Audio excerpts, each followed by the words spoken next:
My first involvement was when I met Prabhupada in England, in Bury Place.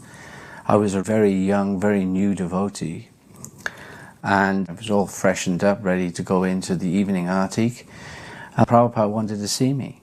So I went up to his room. I was feeling very, very nervous, and Prabhupada says, I want you to go to Vrindavan to help build a temple. We want to build a Krishna Balarama Temple. So I went with a devotee called Smarahari. We came to India on a one-way ticket. We arrived in Vrindavan. Smarahari went to Mayapur to serve there. I stayed on in Vrindavan. And things were very slow in the beginning. There were no funds. There was not even a concept for the temple. No design.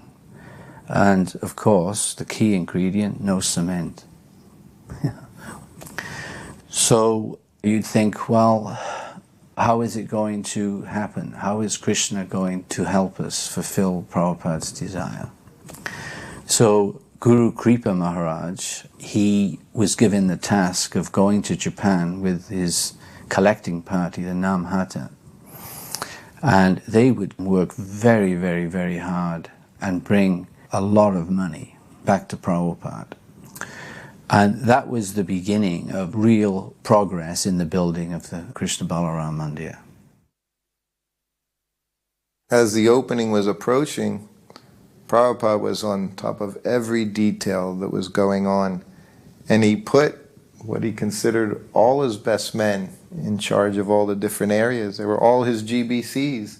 And they were all the different administrators at that temple in charge of prasadam distribution, greeting guests, cleaning the temple, whatever it was. They were just his assistants. And of course this was Vrindavan, so Prabhupada wanted everything done first class. And I remember him ringing the bell so many times during the day to get this GBC, get this one, get that one, going back, and he would be checking up to make sure that they were doing everything properly. And even receiving all of his disciples. There was nothing that escaped Prabhupada's vision, his perception. I remember him saying that all the devotees, they have to have nice facility to stay. They should have this to eat. They have to have cow's milk, not buffalo milk. I mean, every detail Prabhupada covered. It wasn't just the installation ceremony. That also, he was taking care of that, but it was all the different details. He was always giving us the guidance, but it was clear that Vrindavan was his temple. He wanted to make that statement. It was very important that everything was done properly in Vrindavan. We had gotten local Brahmins to install the deities because Prabhupada said that without them doing it, people wouldn't think the deities are really installed. This is Prabhupada at the installation.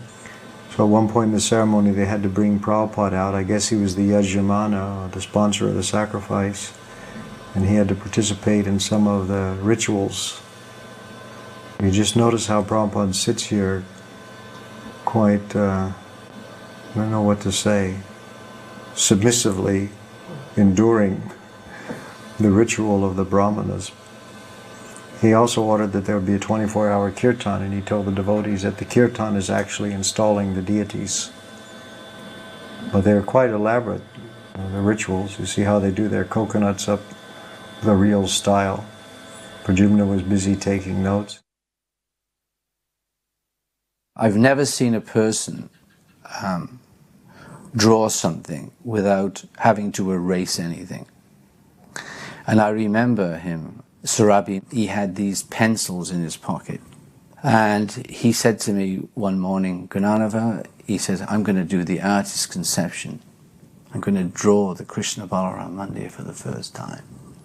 I remember we were staying in these little straw-roofed huts, very, very humble dwellings. And he had a desk and a drawing board, and had an A3 sketch pad. And he opened it up and he started sketching. And his pencil never stopped. He didn't rub anything out, and it just manifested on this paper. And when he showed Srila Prabhupada that design, Srila Prabhupada beamed. I was in the room. Srila Prabhupada said, "This is wonderful." And he was so proud of it, and he was showing some guests that were also there in the room. He said, "Oh, this is going to be the Krishna Balarama Mandir." Prabhupada was responsible for everything, and he pushed everyone to do as much as they could do, and sometimes beyond our own limits. And I remember Sarabi, who was, in charge of it all, had to undergo a lot of chastisement. I would be getting Sarabi so many times towards the end of it, the last week, and I don't know how much sleep he was getting. I know it wasn't very much.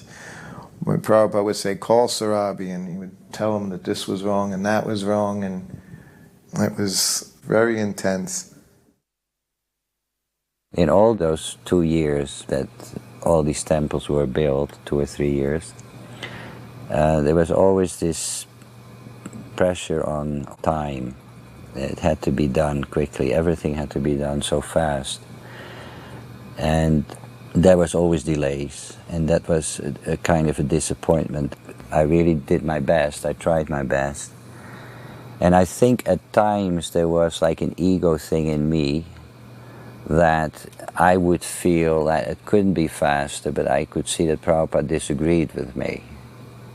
And these were like moments that you probably make a lot of spiritual advancement, because you really got to face yourself. You're going to accept the fact that no, it is too slow, even though I could have had millions of reasons why, including there was no money, including the electricity went down, there were blackouts, whatever I would come up with. It just would not register. And Prabhupada, he would not accept that. It was like, now I have to surrender. So this was like my battle of surrender. It was always like, there is a way to do it faster, and then you have to find that out.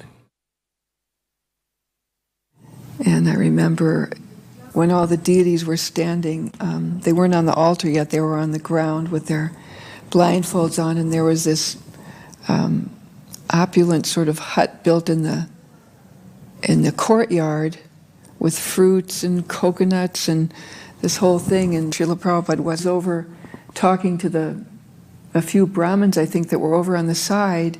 And I'll never forget this vision. He was, it was as though he was calling on Krishna to come and enter into the forms of the deities.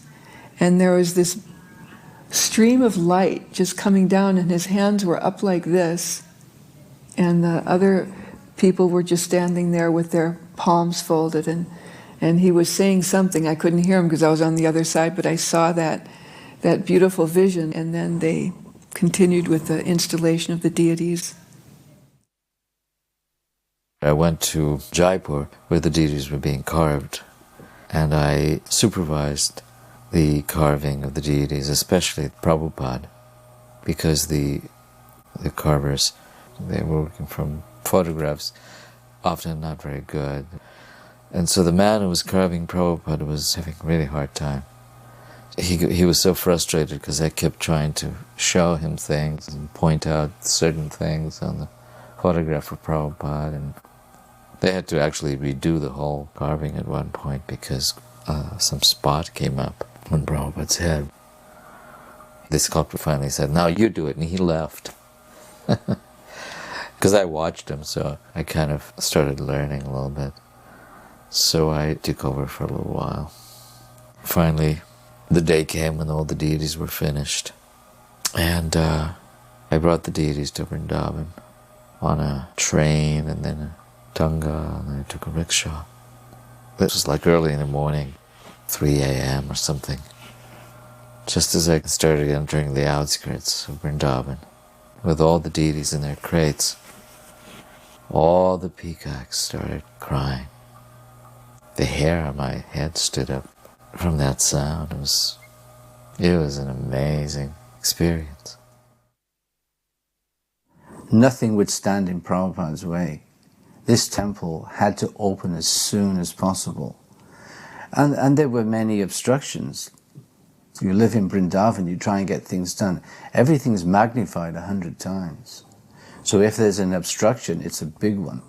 It's 100 times more obstructive than anywhere else in the world. But finally, through great endeavor, the day arrived.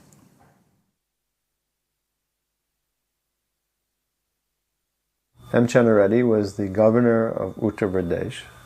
He comes from Andhra Pradesh originally, and Prabhupada had some contacts with him. He was also a life member. Prabhupada had very specifically invited him. That was very important to Srila Prabhupada, that the governor come for the opening. And he was establishing the credibility of our movement.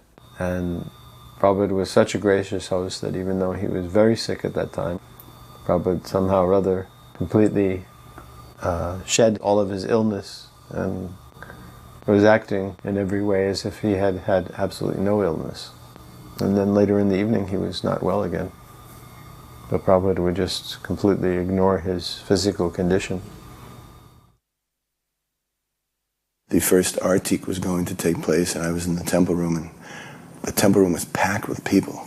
And you know how it is in India, everyone's shoving each other one way. It was like an ocean of people just going from one direction to the other, and somehow or other I found myself right in the middle, and the curtains opened. I had no idea that Prabhupada was going to offer the first artik. And it was so wonderful just watching Srila Prabhupada as he was offering the articles. He was offering them with such love and simplicity.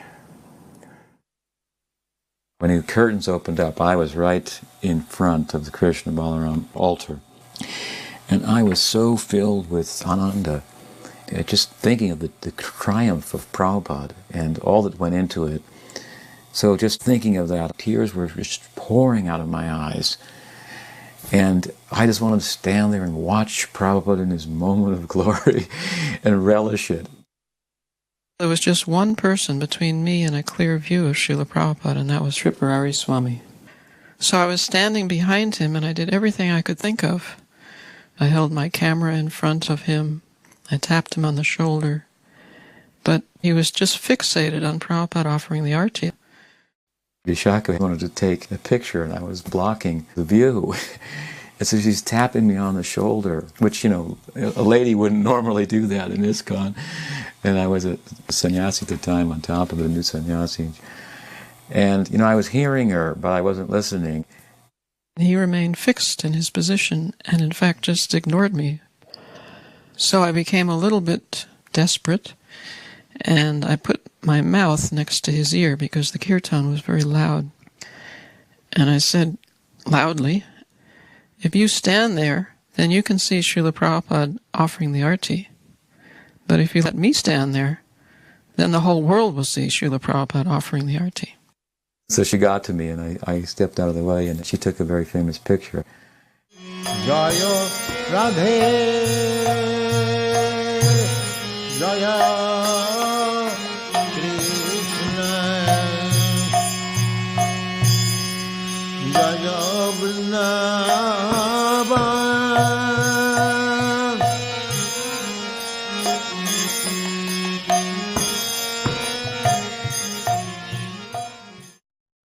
There's one part towards the end of the artik, he's offering the peacock fan. And as he looks out to offer it to the devotees, the smile on his face is unbelievable. It was like one who'd conquered the earth. He'd done it. He'd installed Krishna and Balarama in Vrindavan, and you could just read his face. It was full of bliss, full of happiness.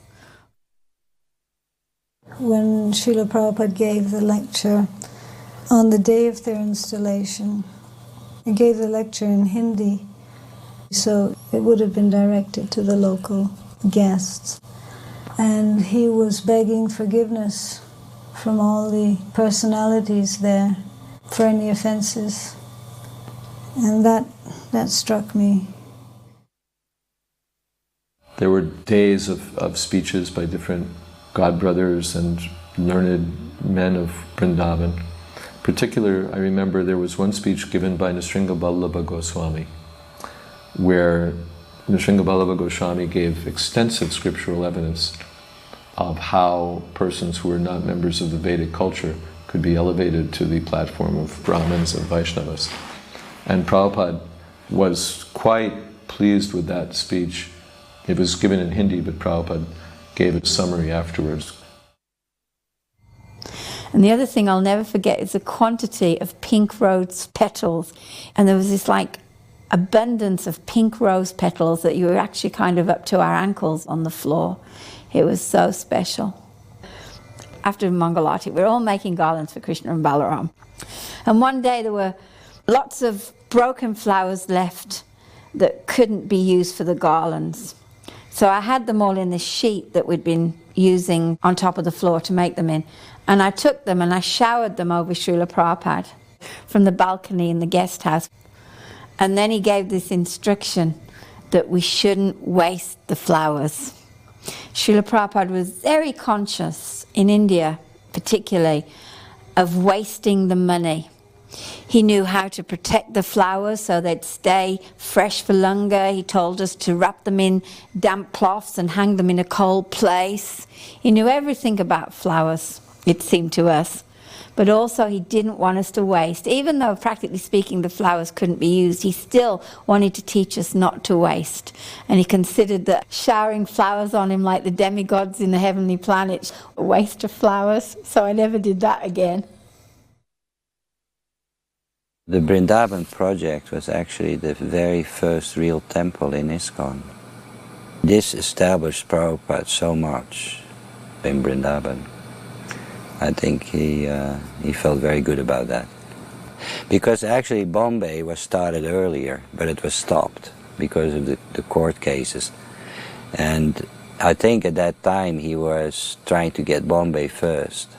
And then everything was blocked there. And Mayapur was a long-term project. It wasn't so urgent. And then Vrindavan became priority. So it only took about 2 years to build Vrindavan. Less than 2 years. Most ashrams and temples, they went very slow. When money came there, they would build something. And ours went very fast, very quickly done. And that was the same in Bombay, actually. Of course, Vrindavan had beautiful buildings, very classic buildings, but the standards were not very high in most of them. They were sort of run down a little bit. They were dark inside, and they didn't have much life, actually. And then this one was just so clean and fresh and lively, and there was just, everything was beautiful in there. And that's what people felt also when they would come to the temple. It sort of woke up Vrindavan. There was a parade, quite an elaborate procession through the streets of Vrindavan. There was an elephant, there was a Shania band, and all the devotees doing kirtan. It was quite a commotion with all of this procession going through. Prabhupada seemed to be very beaming and happy. He was walking at the head of the procession, and which, now that I think of it, must have been quite funny for people who knew him from before. And here he is with an elephant, a Shania band, and all these Western disciples walking through the streets where he had walked so many times as a sadhu. And we walked quite a ways. It seemed like a very, very long walk through the city. The procession, it was like something out of the Bhagavatam. Decorated cows and bulls, brass bands, drums, kirtan parties, thousands of people. Residents came out of their homes, their businesses, as Prabhupada walked by, offering him water, flowers, and similar gifts. I remember that day I heard that Prabhupada wasn't well. The devotees wanted him to sit on a palanquin. It was a very long procession, but he refused. He walked the whole way. They had a Rath, because that's the tradition. There's a Rath, and the spiritual master rides on the Rath, and then there's a procession. And there were hundreds of devotees. And at one point, Prabhupada decided he wanted to get off the Rath and walk with us. So when he did that, everyone just wanted to come and touch Prabhupada's feet at the same time, especially the Indian-bodied people who had come to the festival. So immediately, I think it was Tamal Krishna Maharaj, he was there, he organized us into human chains.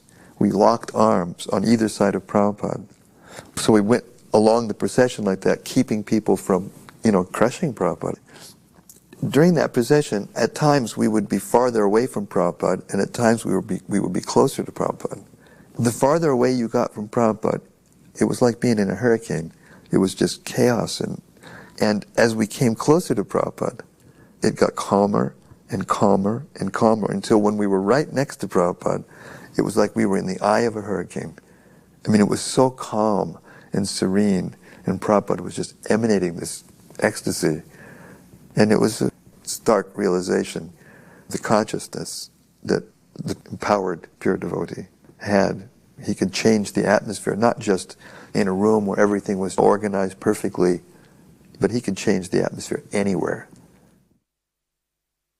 Prabhupada designed Krishna and Balaram deities, the mudra.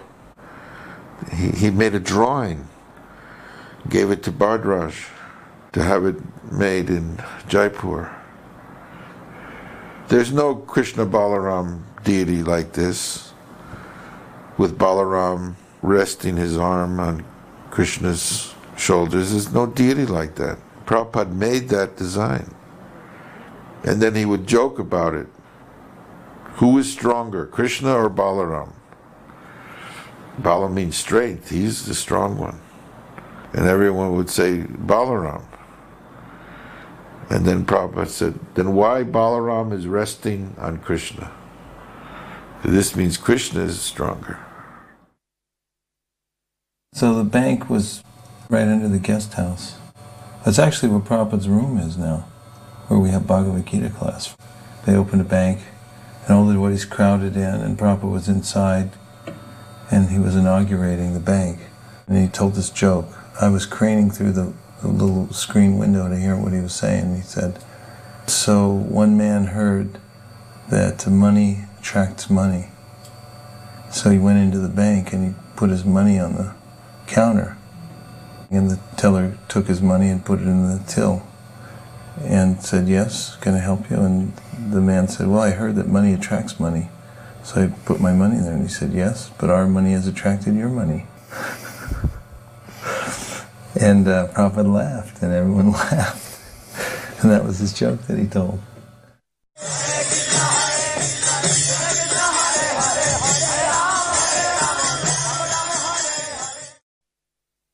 There was one morning walk after the installation, and the temple was beautiful. It looked so beautiful. And Tamal Krishna Maharaj was there, and he said, Prabhupada, Srirabi has really done a wonderful job. And Prabhupada, he kind of chuckled and he said, yes, everyone is saying Srirabi has done so nice. He said, but all I do is chastise him. He said, but that's my duty. I'm his spiritual master. And when he said that, all the ideas I had about, I used to think, poor Srirabi, and you just could understand. Prabhupada was always pushing us. And if we were able to, handle that and deal with it, you could make so much advancement in Krishna consciousness. Because with this pushing, always came a lot of blessings. Whatever we could do was because of Prabhupada's blessings. The next day, I was on Prabhupada's morning walk on what was then Chatikara Road, which at that time, of course, was really just a dusty road through a largely uninhabited, undeveloped region of Vrindavan, with woods and fields on both sides. And Prabhupada that morning was, again, very much pleased. He'd worked so hard to establish the temple and install the deities, and now it had come off. And Prabhupada recalled how he pushed the devotees. He said, I was practically whipping them. Then he began telling how Krishna was flattering Balaram. That, my dear brother, all of these trees are bending down to offer you their obeisances. And these bees, they're all great sages who are coming to you for your association. In that way he began describing that pastime. And then he said how Gaur Nitai and Krishna Balaram are not different. There's no difference between Krishna and Balaram and Gaur Nitai. He said, so if you ever have any difficulty, you can go before Gaur Nitai or Krishna Balaram and say, sir, this is the problem, and they will do the needful. Hare Krishna, Hare Krishna, Hare Rama.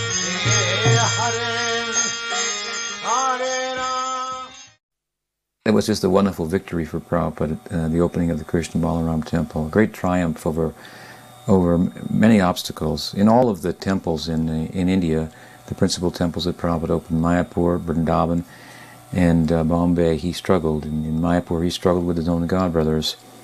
And in Bombay, of course, he struggled with the tenants, the municipality, and in Vrindavan, he struggled with the Goswamis, and so all of them were a great victory. But I think Vrindavan was the greatest victory, and it was the homeland of Prabhupada, as he said, you know, my place of worship is Mayapur, my office is Bombay, and my home is Vrindavan. So it was a great triumph, and we all felt it. And from there, he built a bridge across the whole ocean to the whole rest of the world, that people could easily walk over that and enter into Vrindavan. He gave life to the whole of Vrindavan, actually. Enthusiasm for Krishna Bhakti. Even those who had opposed him in some way, recognizing, yes, you're a hometown boy, and you've made us famous all over the world, and you've brought Chaitanya Mahaprabhu's mission everywhere. And it was like formally really recognized by the town of Vrindavan. I remember at the time there were 6 Brahmin boys that were initiated from Brahmin families in the Braj. It was a big thing for a Brahmin boy to be initiated by Prabhupada and be in a movement where they would eat chapatis cooked by persons born in the West and so forth. It was a huge triumph for Vaishnavism over religion, you know, experiential, spiritual life over religion, Vaishnavism over Brahmanism. One of the causes that Prabhupada championed his whole life.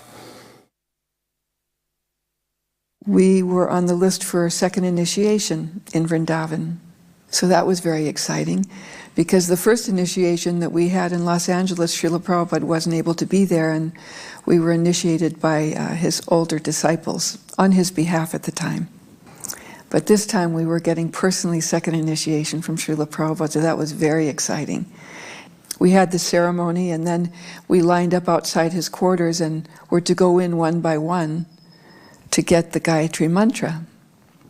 I didn't have a lot of money at the time, so I didn't really have any money to offer. So I went and got a big papaya. I thought, well, I'll offer him a fruit that he can have for breakfast or something. And I remember going in, I offered my obeisances, and I was just extremely nervous. Didn't know what I was supposed to say or anything. I just said, Jai Srila Prabhupada. And then he was sitting on the other side of his desk with his knee propped up. It was very warm, already in April, and he had on his sannyasi top, and he patted the floor beside him, sort of like saying, come on over here, you know, like calling his little dog. So I went scampering over and was sitting right next to him, and I remember being really nervous, but I wanted to be sure that I pronounced the Sanskrit nicely. Maybe I was even a little proud, because Jayadwaita once had told me that my pronunciation was very nice in Sanskrit, probably from my German background. So he would point to one word after the other, and I would repeat, and I was trying to do it really nice. You know, I have to like impress my teacher. I felt so foolish and arrogant and foolish all at the same time. Then he says, do you know how to count? And I said, yes, I've been watching the devotees for the past years doing their Gayatri. And I thought, gee, I should really have an intelligent question to ask, but of course I couldn't think of anything. I was just sort of dumbfounded.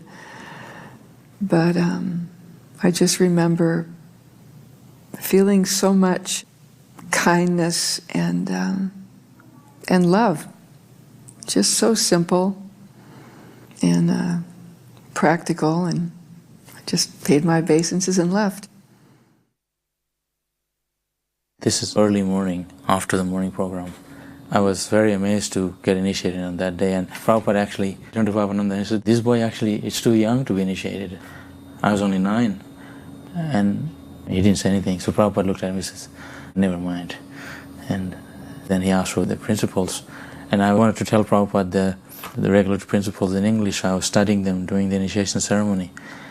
So I told him 2 of the principles in English, and the other 2 I got stuck. And my teacher, Prabhupada Prabhu, he was behind Prabhupada. He was trying to encourage me. He said, don't worry, tell him in Bengali, the other 2. This is me. If you look carefully, I didn't have a Sikha because the barber in Mayapur, a couple of days before I arrived in Vrindavan, he by mistake cut all the hair off. I didn't have any Sikha, and all the devotees have Sikha, and they were making fun of me, and I look at it, Mayavadi. And Bhavananda fired the barber because he forgot to save me a Sikha. So anyway, Prabhupada didn't mind. He didn't say anything. And Prabhupada was quite pleased at that time. He saw in my face that I was trying to tell him the regulatory principles in English to please him. And he smiled and he gave me the beads. The installation of the deities was in Ram Nomi.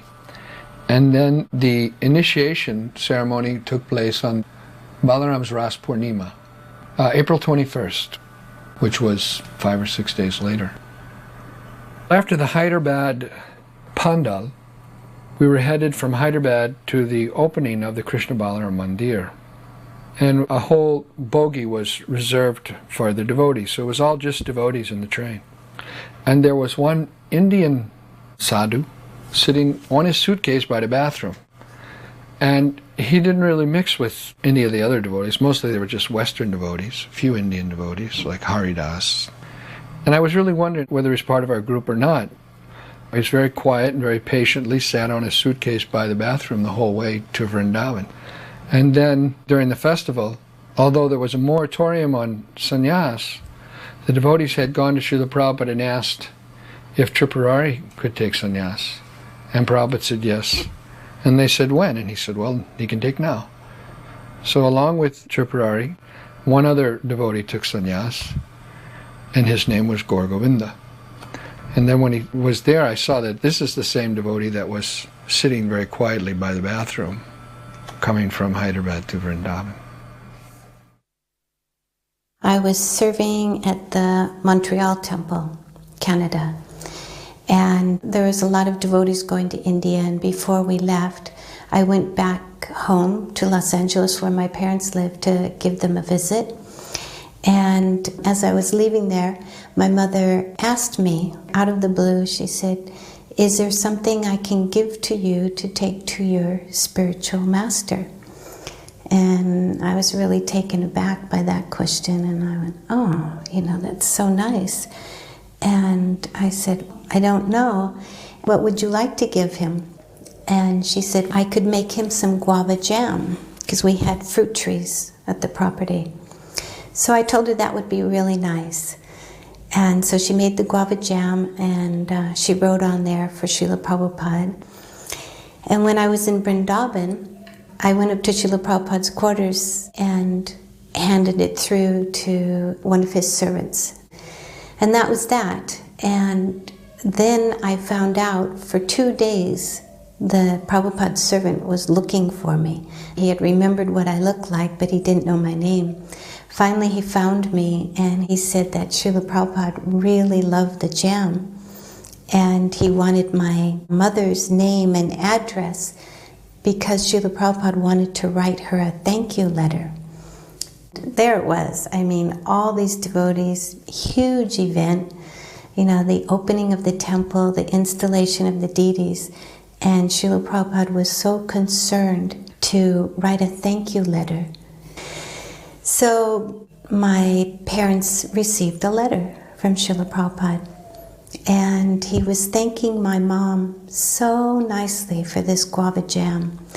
And he told her that it was his favorite jam, and that his mother used to make guava jam for him. And then he went on to say that, do not worry about your daughter. I am taking care of her. She is nicely engaged in the Lord's service. It was just a really sweet letter. It's just so amazing that Srila Prabhupada took that time to recognize just that little gift from my mother in amongst so much activity going on and so many devotees. Well, here Prabhupada is giving Bhagavad Gita class. He actually wanted Bhagavad Gita class to be held in the courtyard. And there was one Indian joined, his name was Prem Yogi, and he told him that he should give class in Hindi every evening. Then there was also an Indian couple, Pranav and his wife, Vanamali, and he told him that he should also give Hindi class and his wife should sing bhajans. But then Pranav said, actually my wife is more intelligent than me, better that she gives the class. She speaks from Bhagavad Gita. And Prabhupada said, that's all right, if she can do that, she can give the class. Now these people here, these are students from Nepal. And Prabhupada wanted them to chant the Purusha Shukta every day. When this is the Hindi teacher, Prabhupada wanted us to learn Hindi. One morning I tried to demonstrate my Hindi. So I said, Prabhupada, I'm learning from this teacher. And he said, so what have you learned? I said, Ek balak jata hai, which means one boy is walking. Then Prabhupada said, you know how to say in Hindi, 2 boys are walking? I said, no. And then he laughed. He said, you'll never learn Hindi. So I took that as an instruction. This tree was a place of pilgrimage for Gaudiya Vaishnavas. Long before the Krishna Balarama Mandir was constructed in Vrindavan, in the early 1970s, there were purported to be very few tamal trees in Vrindavan, one at Rasatali and one at the Samadhi of Rupa Goswami and Radha Damodar. So when Srila Prabhupada noted that the land had a tamal tree on it, he was very, very pleased. There's an interesting pastime about this tree. Long before Srila Prabhupada sat under this tree, as we're witnessing in this footage, he envisioned himself sitting under this tree and looking at the deities of Krishna Balarama. He said, we'll have kirtan under this tree. And he said this tree should be worshipped. And the soil under the tree, a teaspoon of it should be taken and mixed with sand and water from the Yamuna River. And then with a coconut husk, you should clean the arti paraphernalia in our temple with this holy substance. This is a very sacred place for us. And let us pray that not only now, but in the future, Srila Prabhupada's wish will be fulfilled, and Gaudiya Vaishnavas will be able to worship this sacred tree in this sacred location for many, many more years to come.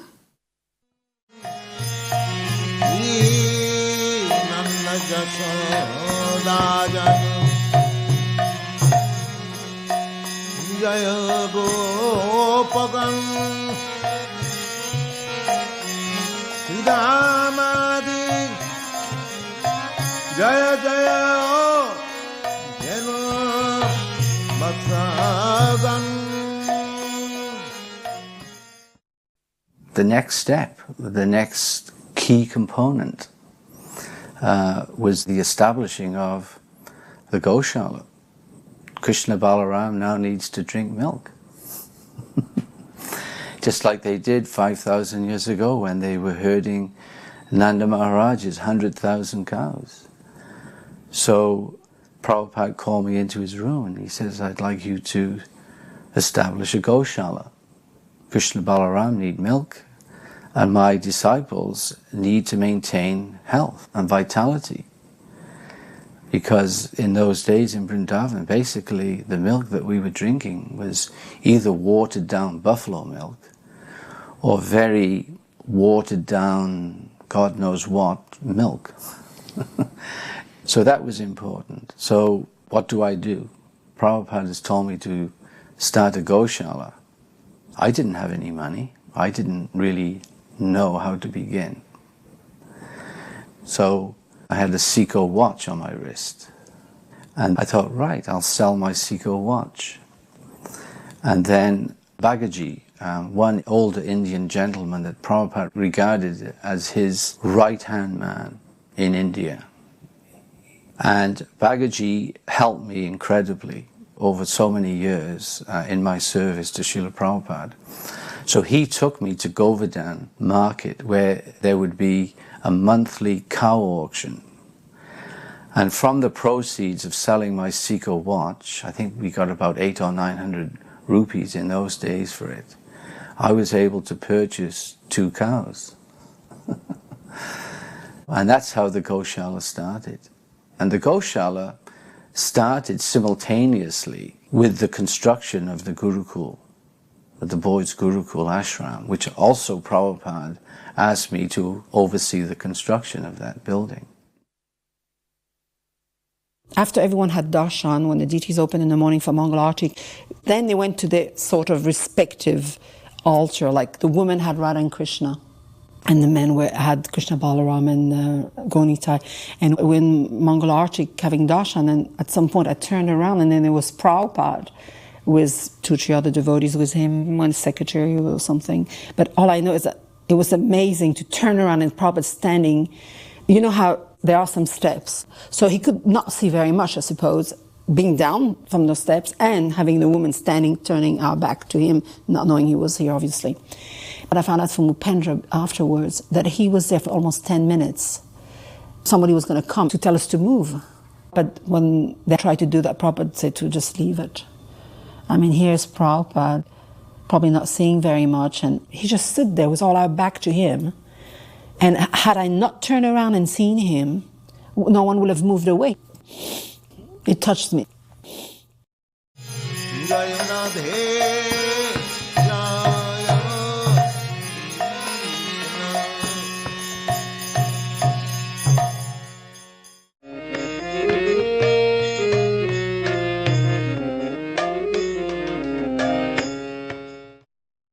Prabhupada was invited to this convention of sadhus. So we all went. Of course, the whole thing was in Hindi. The first order of business, out of respect for Prabhupada, they voted Prabhupada to be the president of the convention.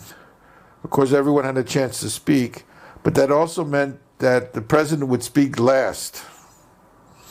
So Prabhupada had to sit there. The Mona people, who don't speak, they use chalkboards to write. And the Jains with their mouths covered, and then all the Mayavadis and the yogis and Paramahansas, and I mean everyone, they were talking, and Prabhupada, I don't know how he sat through all of this stuff.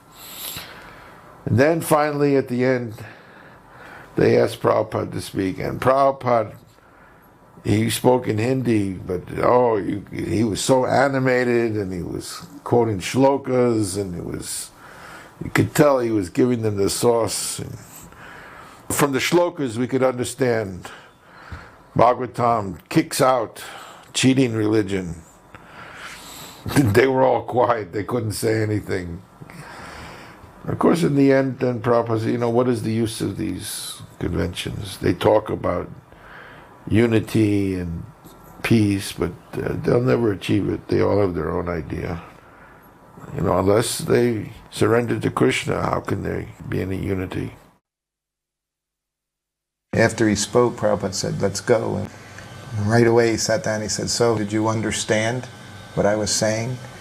And we said, a little bit, Prabhupada. He said, yes. I told him, everyone's speaking so many things, he said, but not once did anyone mention Krishna as a speaker of Bhagavad Gita, as being the Supreme Personality of Godhead. He says that all your activities here will be useless. You won't accomplish anything. So he's still going on in the car. Prabhupada was a defender of Krishna, the Supreme Personality of Godhead. So he just told them all off. And then he got in the car and he left. And I remember on the way back, we headed back to Delhi, I guess, and there was a big typhoon. And it was pouring rain, and trees were blowing down in front of us and behind us. It was just like all hell broke loose, after Prabhupada left this assembly.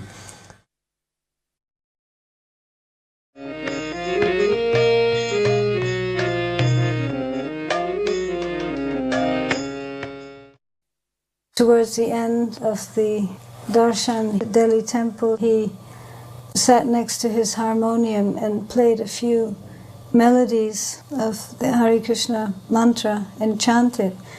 And then he pushed the harmonium away and he said, this is the way to please Krishna, to chant the Hare Krishna mantra in different melodies. During Srimad Bhagavatam class, in that lecture he was talking about hogs, dogs, camels and asses. And my parents came to that particular lecture. And my father's response after that was, he said, what kind of lecture was that? He was just talking about hogs, dogs, camels and asses. And Prabhupada gave us just what we needed to hear. But we're not always willing to accept. But it was very interesting. He was talking about Grihamedi life and hogs, dogs, camels and asses. No Radhe Radhe or intimate pastimes or anything like that. When you look back now, it's so much clearer, you know, how his preaching was medicinal on the level that we needed to hear these things, and we still need to hear these things. He's giving the right medicine, the right dose at the right time. Not like a quack who give you something that you like to take, but doesn't actually do the job.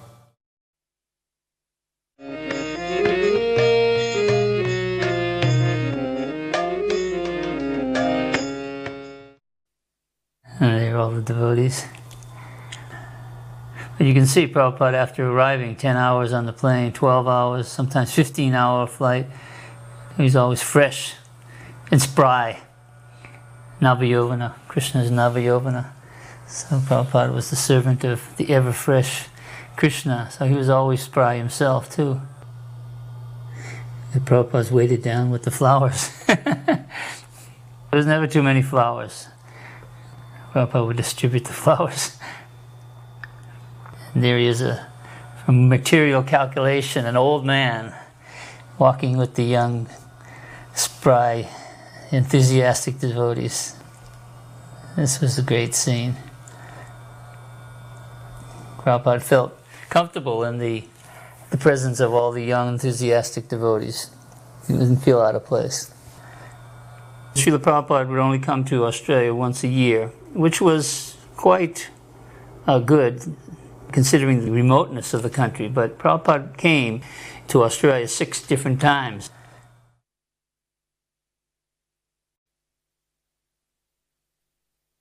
This is a good picture. On the right is the temple, and on the left is the Prabhupada House. Beautiful yellow and white. We painted the whole house. Up on the top it said Prabhupada House. There's a widow's walk on the top where they could look out into the ocean. There's Prabhupada walking in. This old house was about 100 years old, a Victorian house, a historical house. It was the first house in the whole neighborhood that was built by this rich man. All the details about it you can get from Korma's book, The Great Transcendental Adventure, by Korma Das, the cook. The whole house was redone, and we made it very elaborate, ebony wood, and the drapes and the walls and the floors were all done over, and the chandelier, and Prabhupada walked in, he looked around, he says, all this is for me? And we said, yes, Prabhupada, this is Prabhupada House, your house. So we were very happy. But before this time, we had always been operating out of small houses and storefronts, and the devotees collecting in the streets and enduring a lot of different hardships, distributing Srila Prabhupada's books. So moving into this new temple and inviting people was the crowning glory of all their efforts. And it was a time of great pride for the devotees to showcase their spiritual master in such a beautiful setting and such a relaxed atmosphere. And this marked a great historic time in Australia Yatra. When Prabhupada came back and they took him up to his room, and so I went up there and brought this beautiful silver bowl with these peanuts and spiced rice bubbles in it. And I came in and put it down before Prabhupada and paid my obeisances. And then Prabhupada took out his Gayatri thread and started chanting his Gayatri. So all the other big Brahmins in the room put out their Gayatri threads and sat there like this. And then, after a very short time, Prabhupada finished chanting his Gayatri. Everyone else still had their, sacred thread hooked around their thumbs. So Prabhupada reached into this bowl of these spiced rice bubbles, picked up a little bit and handed it to the nearest Brahmin who still had his thumb hooked around this Gayatri thread. And what a dilemma. So all the devotees immediately stopped chanting their Gayatri, put their hands out and accepted what Prabhupada was offering them. I've later found out from Shruta Kirti's book, this was a fairly common occurrence, that Prabhupada chanted his Gayatri very quickly.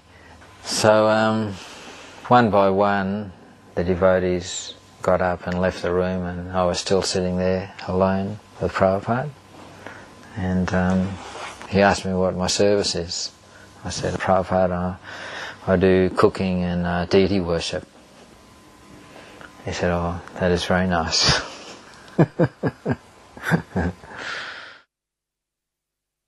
This is one of the things I think the devotees really appreciate, and I talk about it a lot, is, it's seeing how, or hearing how Prabhupada lived.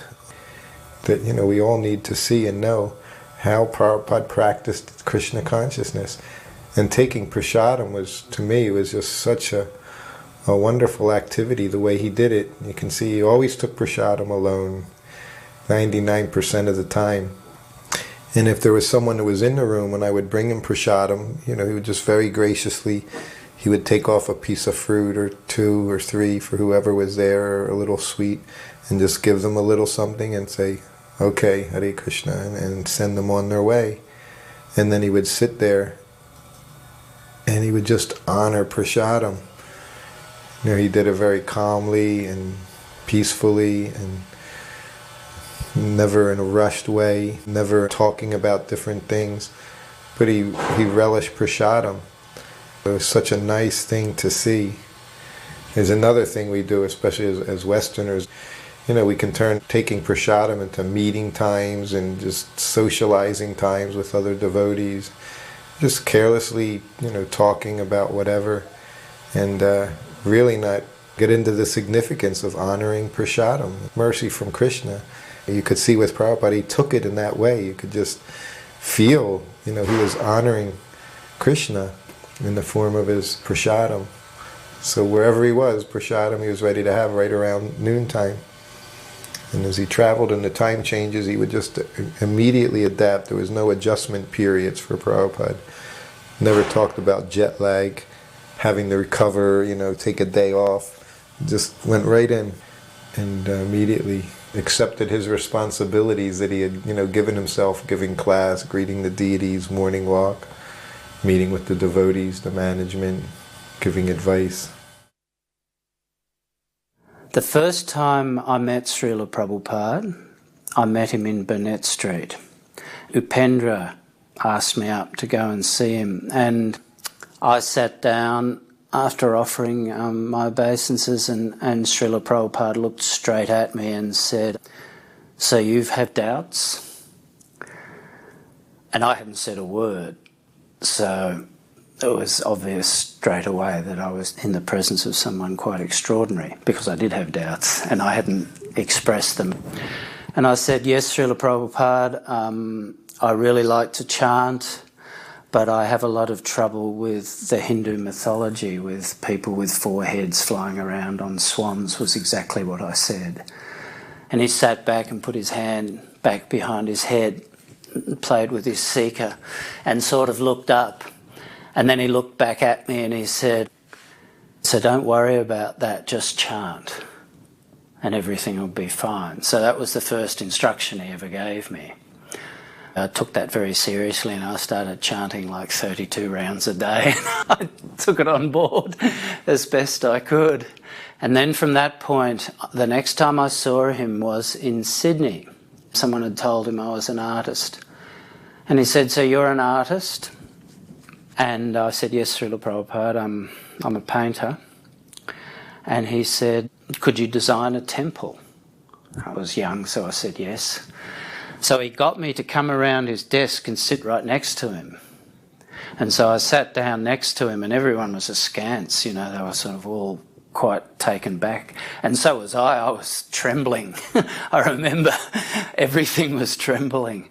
And he took out all these small black and white photographs of Vrindavan, and particularly the temple where he lived, the Radha Damodar Temple, and showed me the photographs.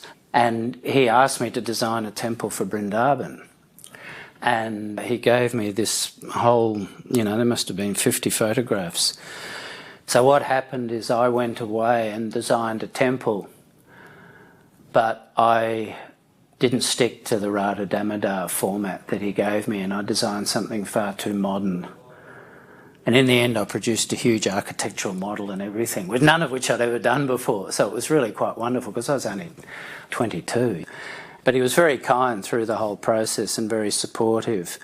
And he did mention that when you do something with the mood of service, it's not necessary that it be carried out for the service to reach fruition, because the actual engagement in that mood was the thing that mattered.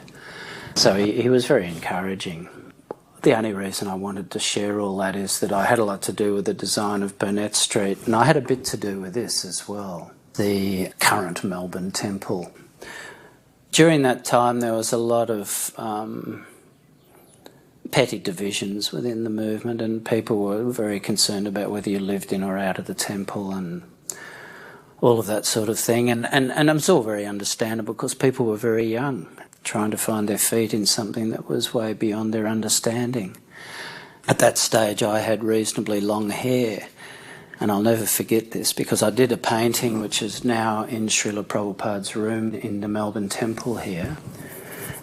And the painting is of Radha and Krishna with a peacock behind them. And I brought the painting in to give to Srila Prabhupada. It's 4 feet square and quite a heavy thing. And all the devotees were there, and Srila Prabhupada came out into the hallway and he saw the painting and he said, "Oh, what is this?" And I said, "Oh, it's a painting I've done for you, Srila Prabhupada." And he smiled, and then he looked at my hair and he said, "So what is this?" And I started to say something about trying to look like everyone else and not scaring people, and I got about halfway through and realised it was nonsense, and so I just sort of laughed. And he reached out and rubbed my hair and laughed, and it was really sweet. It was the exact opposite of what I expected. He was very gentle with me because I wasn't very strong spiritually or devotionally, so he was particularly soft with me. He just laughed and rubbed my hair, and it was one of the sweetest memories I have of Srila Prabhupada. And then he looked back at the painting and he said, "Bring it into my room."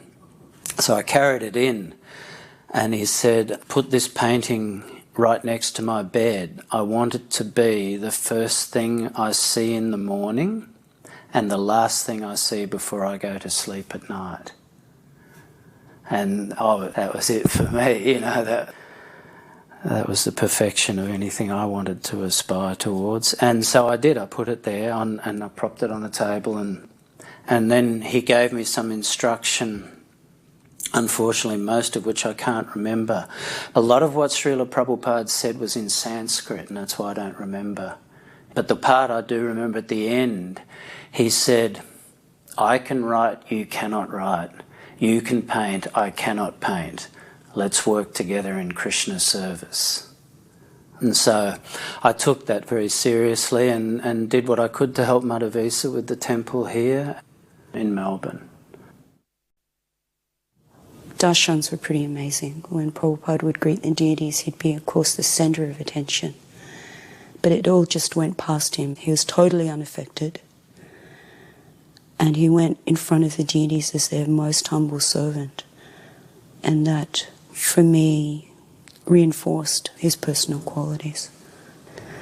He'd be in ecstasy, and his eyes would be on Radha Vallabha, and you could see that tinge of the ointment of love. He'd be totally in love with the deities.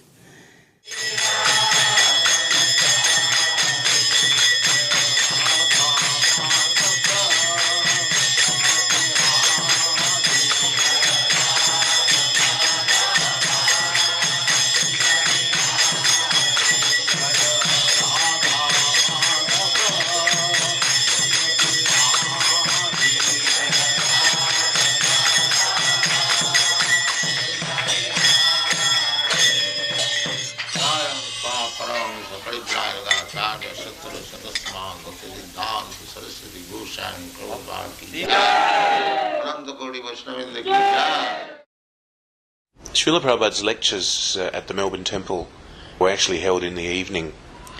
Normally Prabhupada's Bhagavatam classes were held in the mornings, but on the advice of Madhavisa Swami, with whom he always took counsel, he had a lot of respect for Madhavisa Swami, and Madhavisa had suggested that we'd get more guests along to the temple in the evening time. So Prabhupada, with a slight movement of his head and a smile, he agreed to Madhavisa that yes, definitely we'll do that.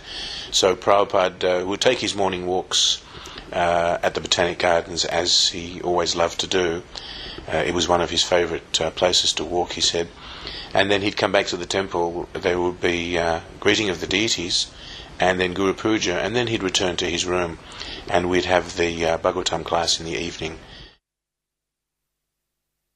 During Srila Prabhupada's lecture, one devotee asked a question, and his question was that if a devotee is initiated as a Brahmin and he leaves Krishna consciousness, then isn't it appropriate that if he wants to come back, that he should be reduced to the level of a Sudra?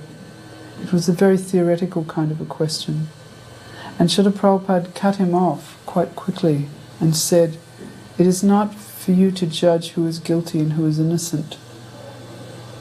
And then he tried again, and he rephrased, or he re-presented his question.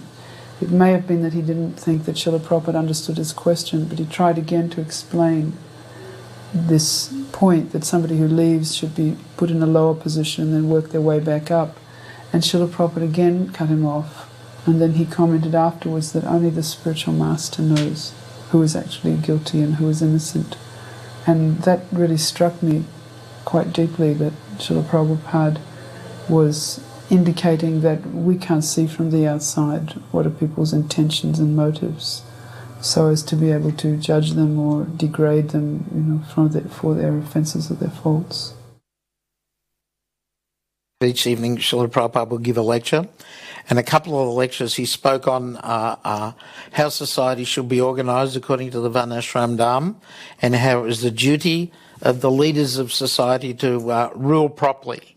So I was very impressed by these sort of lectures, because previously I'd been to university and I'd studied economics and politics, and I was interested in how society should be organised.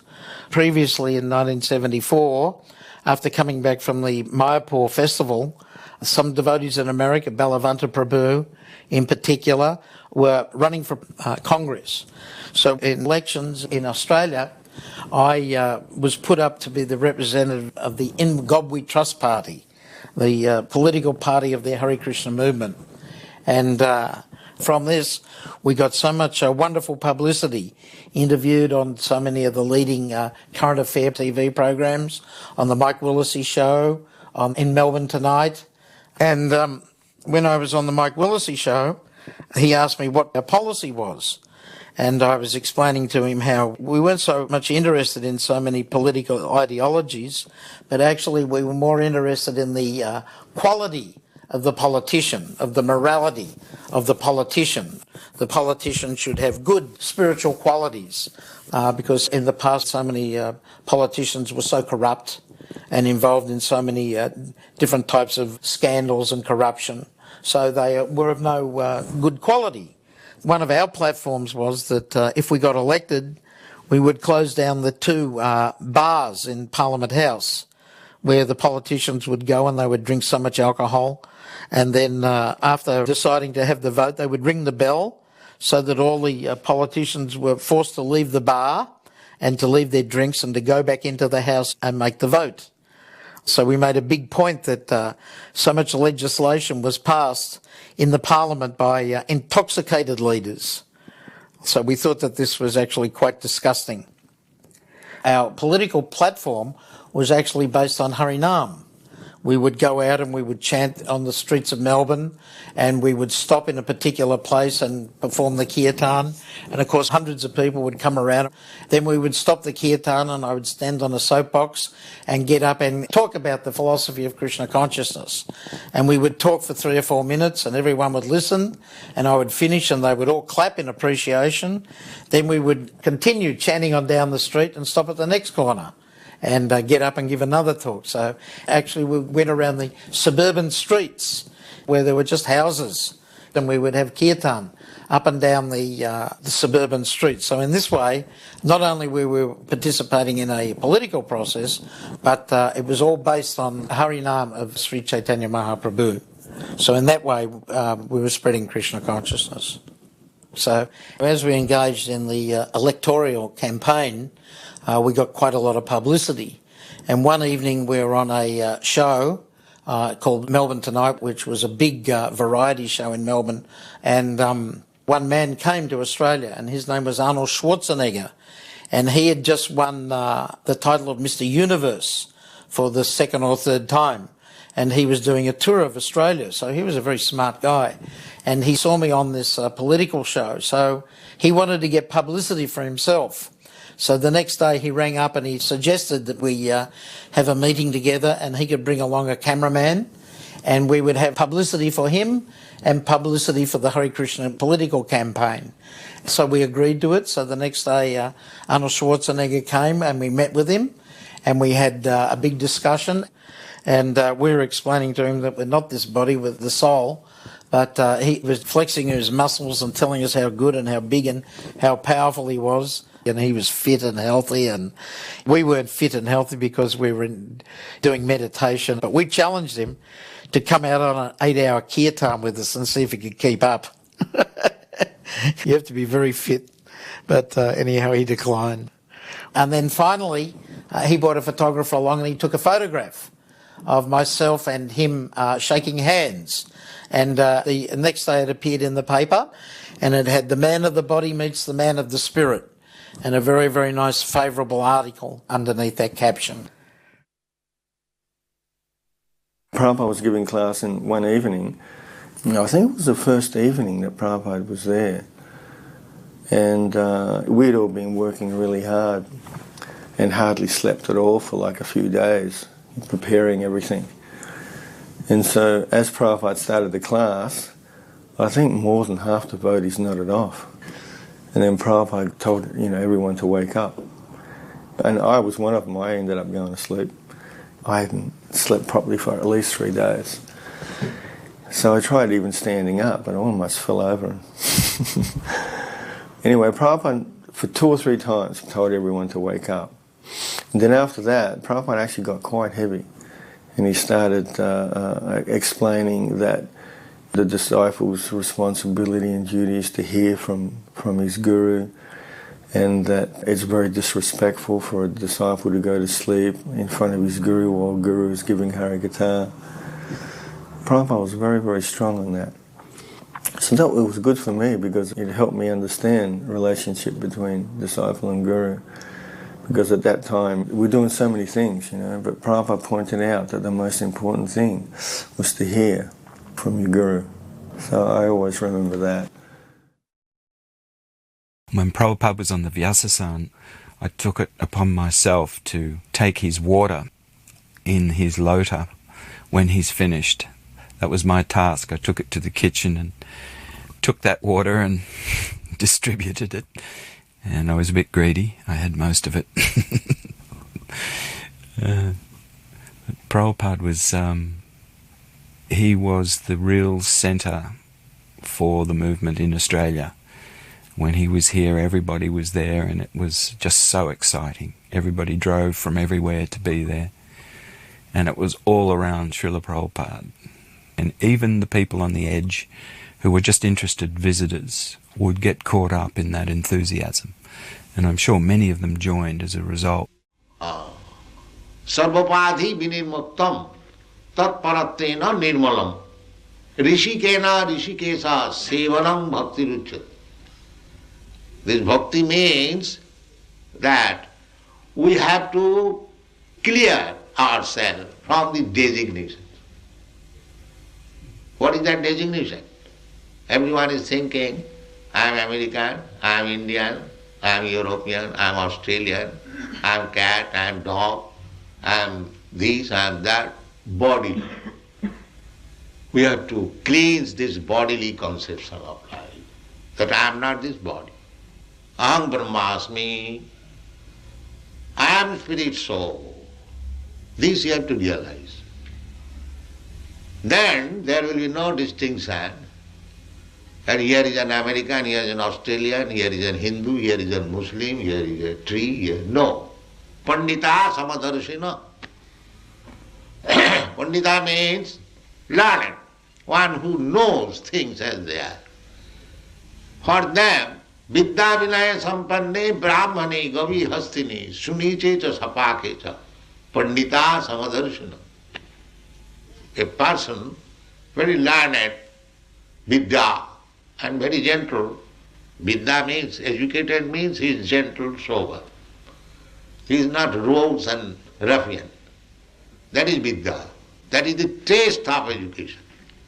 He must be very educated, sober and silent. That is called gentleman, in one word. Abhuta prasannatma, na sochati, na kankati, samas sarveshu bhuteshu, mad bhakti ravati para. Samas sarveshu bhuteshu. Unless one is spiritually realized, he cannot see equally everyone. Then, samas sarveshu mad bhakti ravati para. Then one can become real devotee of the Lord. After surpassing the Brahma-bhuta stage. So this bhakti line is not so easy. But by Chaitanya Mahaprabhu's mercy, we have installed the deity here in your country. You are very fortunate that Chaitanya Mahaprabhu has come to your country to teach you how you become free of all anxieties. This is Chaitanya Mahaprabhu's mission. Everyone is full of anxiety, but everyone can be free from all the anxieties if he follows the path chalked out by Sri Chaitanya Mahaprabhu. And what is Sri Chaitanya Mahaprabhu's instruction? Very simple. Hare Nama, Hare Nama, Hare Nama iva kevalam kalau nasti gatinam. This is not Chaitanya Mahaprabhu's personal version. This is in the scripture, Vedic scripture. Beyond Naradiya Puran, this instruction is there. As people are following in this age, the method also has been offered very simply. They cannot follow any strong or severe austerity. It is not possible. They have been recommended simply to chant the holy name of God. That's all. Anyone can do. It is not difficult at all. Then if you say that you are from India, your Chaitanya is Indian, and he is recommending Hare Krishna, why shall I chant? I have got my own God. All right.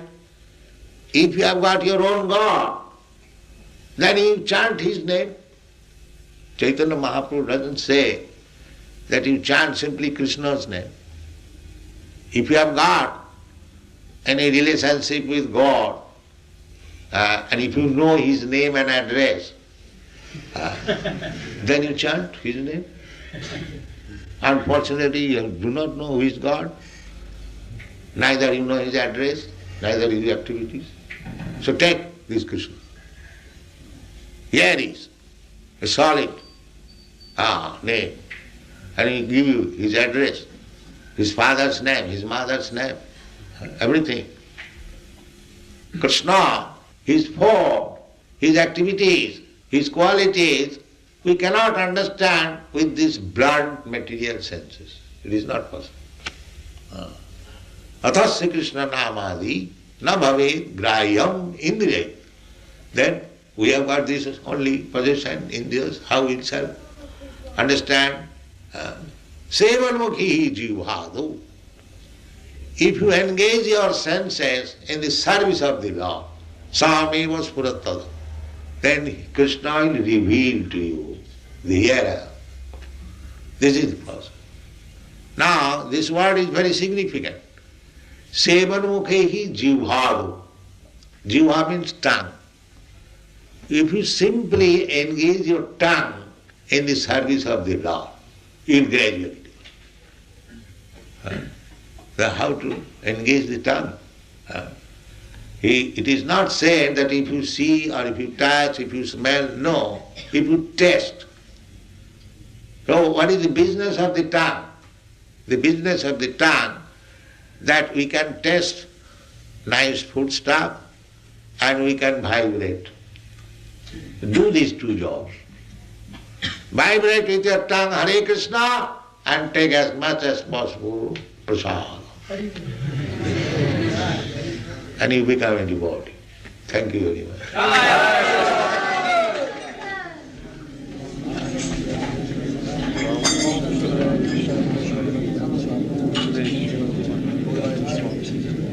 Any questions? If there are any questions, test it. Make a trial. The temple is here. We are inviting. Come here. Do these two business. And our Madhurvisa Maharaj is ready to give you prasada and chance for dancing and singing. That's all. We came to talk together. The whole universe. Does that mean all the worlds in the universe, or just this earth? he's just wondering how it was possible for one king to rule a whole world. Seems like it is very difficult. Nowadays we have so many leaders and they cannot manage. Forget that.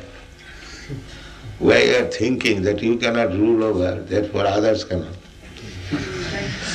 You are thinking in your turn. But that is possible. But that is not our field of activities. It is others, politics and... but let us, our business is how to improve our spiritual condition of life. Even if you don't rule over the world, it doesn't matter. So why you are anxious to rule over the world? It is not our business. You chant Hare Krishna and take prasad.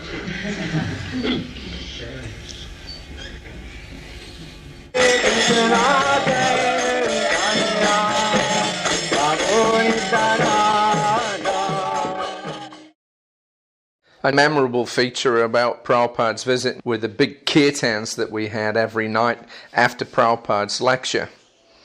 Prabhupada had praised Madhvisa Swami, who was our GBC, for his ability to lead kirtans, his enthusiasm for kirtan. He had once told him, I think in India, that Madhvisa is the emperor of kirtan.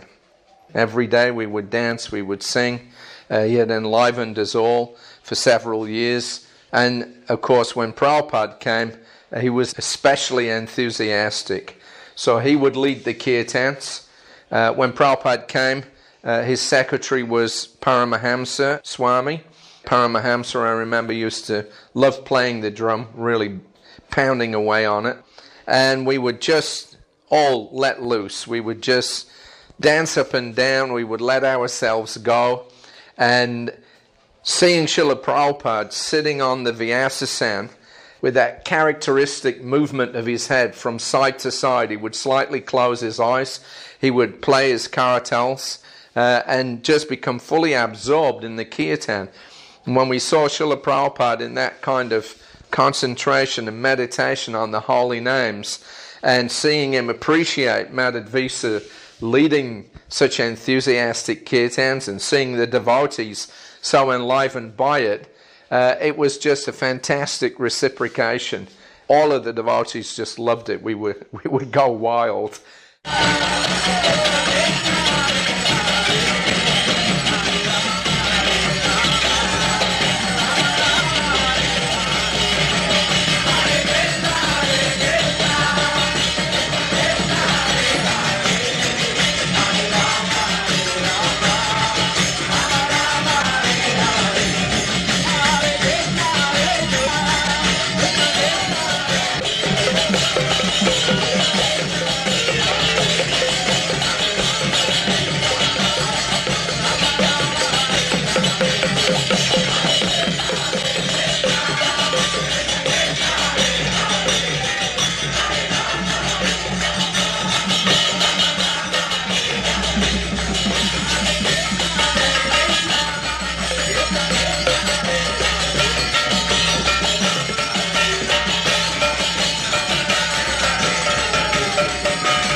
That's me playing the guitar.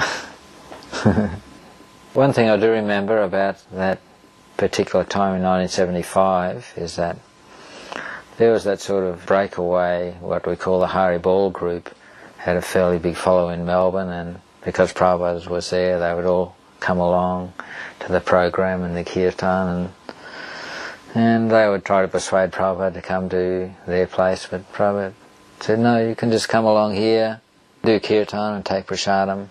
What's the difficulty? And a number of times he did stress the importance of kirtan and prasadam, specifically in Australia.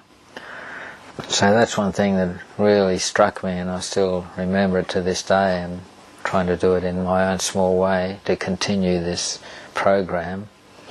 Very simple but very effective. Some or other people can become attached to hearing and chanting the holy name of the Lord and partaking the divine remnants of his beautiful vegetarian food. It certainly opens up their hearts. All glory to the All glory to the Thank you very much.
Srila Prabhupada leaving the temple in 197 Danks Street, which is one block off from the ocean. Beaconsfield Parade is the name of the road that goes along the ocean there.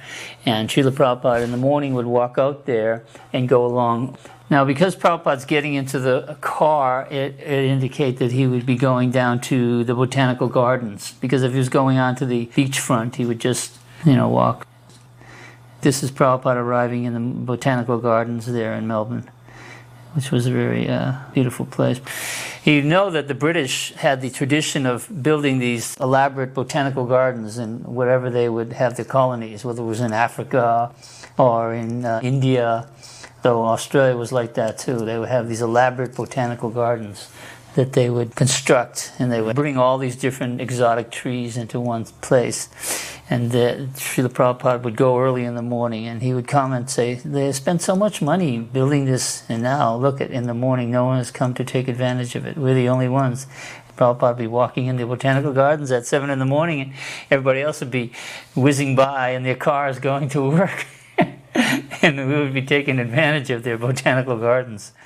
Srila Prabhupada would preach the philosophy of Krishna consciousness using nature. He would tell us many times that you can learn from nature. And when he would be going on these morning walks, he would point out things. And he would amaze us. Sometimes he would say, oh, this is a certain type of a tree. And he would quote the name of the tree in Latin, like he was some kind of a botanist. And lo and behold, we'd go and look at the tree, and the name would be there, and it would be that tree. And he would point out the medicinal value in the trees. And Prabhupada was very educated, not just in spiritual things, but he had so much material knowledge that he would amaze the devotees. You could see the city from the distance, and there were buildings. And I can't remember exactly his question, but it was something along the lines of, why do they build these big buildings? And being somebody who was always a little bit in awe of architecture, I remember saying something like, well, they like to be remembered, from doing some big construction. I guess that's a sort of the fault of an artist anyway, isn't it? You do a painting or leave something behind. And Prabhupada said, that's exactly the same as the washerman's donkey. He likes to be known for being able to carry some big load. It's just no different. Yeah, the washerman's ass. I remember thinking then, I was working at the time as a designer and an artist, and I had a job in a TV studio here in Melbourne. Prabhupada sort of dismissing so-called lofty aesthetics of contemporary architecture. The mode of passion, I guess it is, isn't it? You like to work in the mode of passion and leave something behind that you'll be known for. But yeah, Prabhupada's perspective sort of cut through it. All of us would just pile into cars and then follow Prabhupada for the morning walk. We'd all follow behind. You'd have the leaders in front. You'd have Madhavisa, who was the GBC. Deepak, he was the temple president of Melbourne at the time. And you had a few others there. And then the rest of us would be walking behind. And it had been raining a little bit, so the grass was moist. And Prabhupada would be walking along the pathway, like a cemented pathway, and then just go straight off the pathway and walk across the grass. And so I just read just the day before that Lord Chaitanya, wherever he stepped, people would take the dust of his feet. So I thought, I should get some dust from Prabhupada's feet. And so I was walking behind Prabhupada. Madhavisa was on his right and Deepak was on his left. And then I was looking for the footprints. I could see the footprints of Madhavisa and Deepak really clearly. As you walk in the grass, it leaves an imprint quite deep, about half an inch deep. And I was looking, Prabhupada wasn't making an impression in the grass. So I decided that I will get right down to actually see Prabhupada's foot come off and see the grass underneath. And I was looking as Prabhupada's foot came off, the grass even wasn't bent or anything. It wasn't that Prabhupada was like, an inch or two off the ground. It wasn't like that.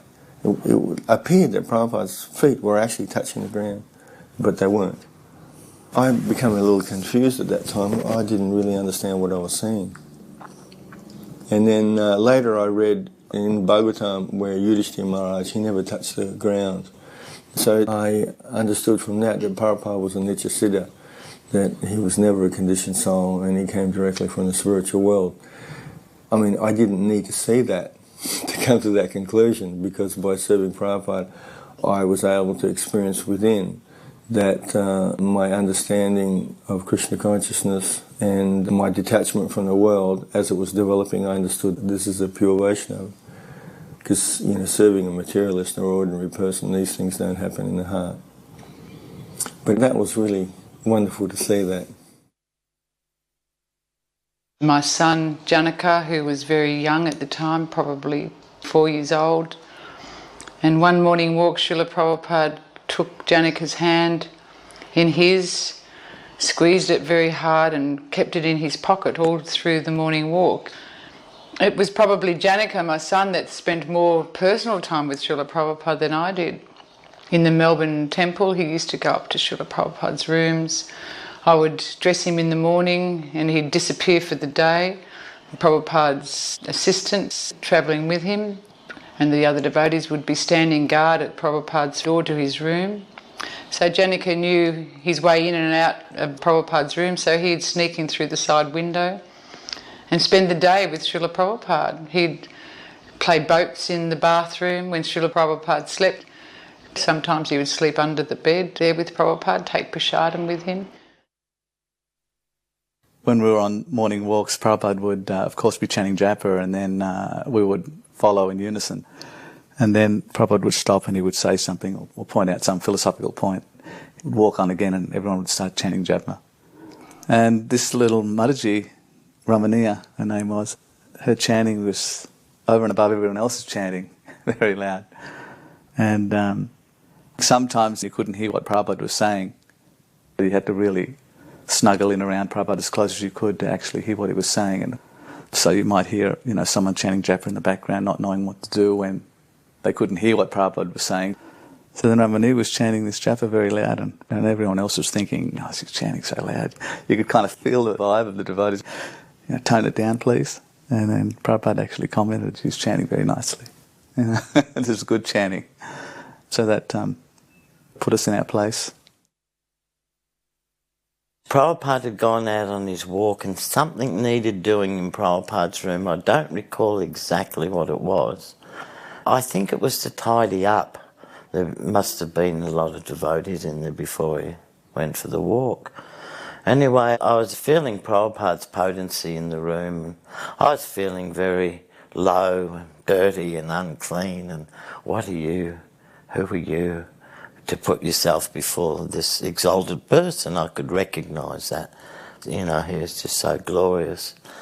And I think you should go away out of the sight from this man. You don't belong here. I was actually thinking that in my mind, yeah. And as I thought that, the front gate there opened and Prabhupada looked straight up at me and beamed a big smile and called me down to greet the deities. So I went down and went in the temple. So that sort of dissipated any doubts.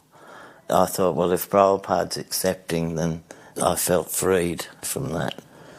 And I served then for 16 years non-stop, 18 hours a day.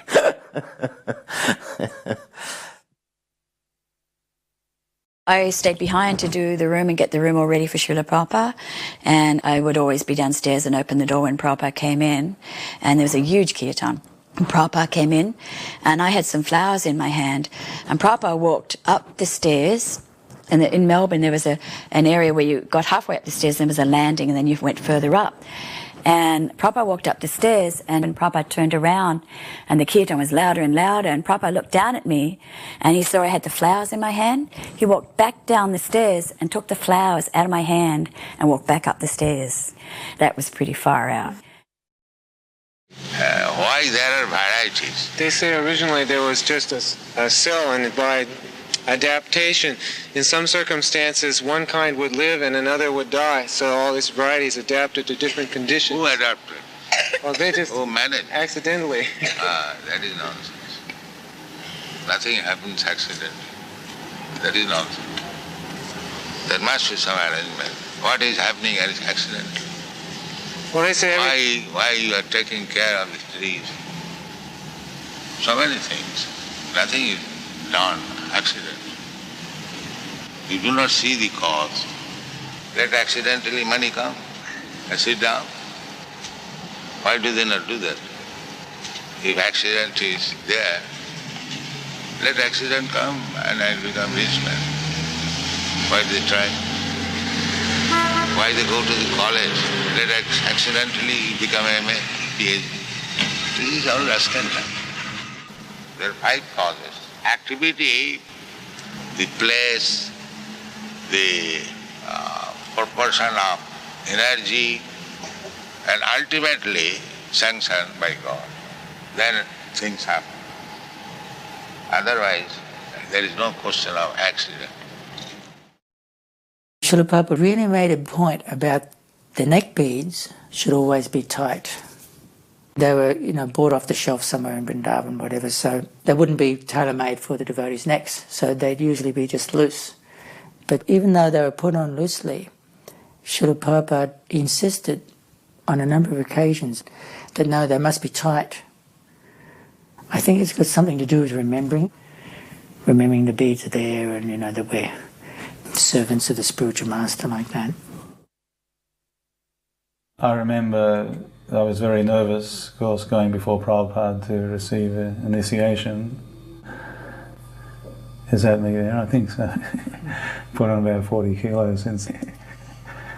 I was worried that I would forget before rules and regulations, so I said no illicit sex, no gambling, no intoxication, no meat eating, like that, to try and make sure I didn't forget. And then Prabhupada said so many negatives, because I was stressing the word no, as though it was abhorrent to give these things up.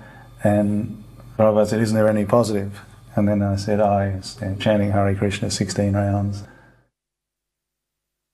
There were a number of occasions when I was involved or sat in or was part of initiations. Srila Prabhupada always insisted that the doors and windows remain closed. Devotees would open the windows like as if the smoke coming from the fire was a botheration. I don't know exactly why, but he would insist that we just keep the doors and windows closed. It didn't matter. The smoke was not harmful. There was a chaise lounge that he would sit on when the guests came. He would sit there and preach to the guests. This was a very big room. All the devotees could actually fit. It was almost as big as the temple room. One particular preaching engagement was with a social worker from the Department of Social Welfare. We actually rang up the departments and tried to get the ministers to come and meet with him, but the minister couldn't come, but he sent one of his top men. And this man came along, and actually he was very, very nervous. And I don't think he actually wanted to be there. Anyhow, he met with Prabhupada and he was respectful. And then Prabhupada started to tell him about our principles and how one of our principles was no illicit sex. And when Prabhupada mentioned this, this man became very, very agitated.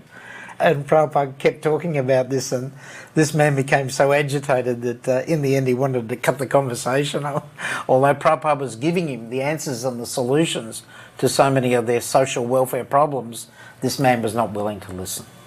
Prabhupada's preaching was very powerful, but they were not willing to hear. And also on the same visit he met with one man whose name was Brian Dixon.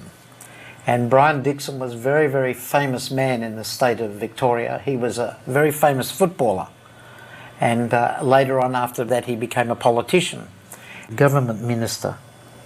He came with his secretary, and she was not dressed very appropriately. She had a short dress, she had the makeup on and everything, and she was very provocatively dressed. So Brian Dixon came in and met Srila Prabhupada, and he made the comment straight away that he saw the Hare Krishna devotees on the streets singing and dancing and chanting, and whenever he saw them, he saw that they were always happy.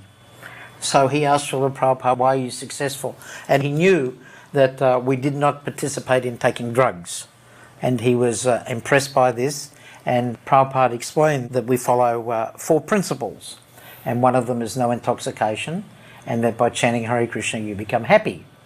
And Brian Dixon, he was listening. So then Prabhupada mentioned that we do not engage in illicit sex.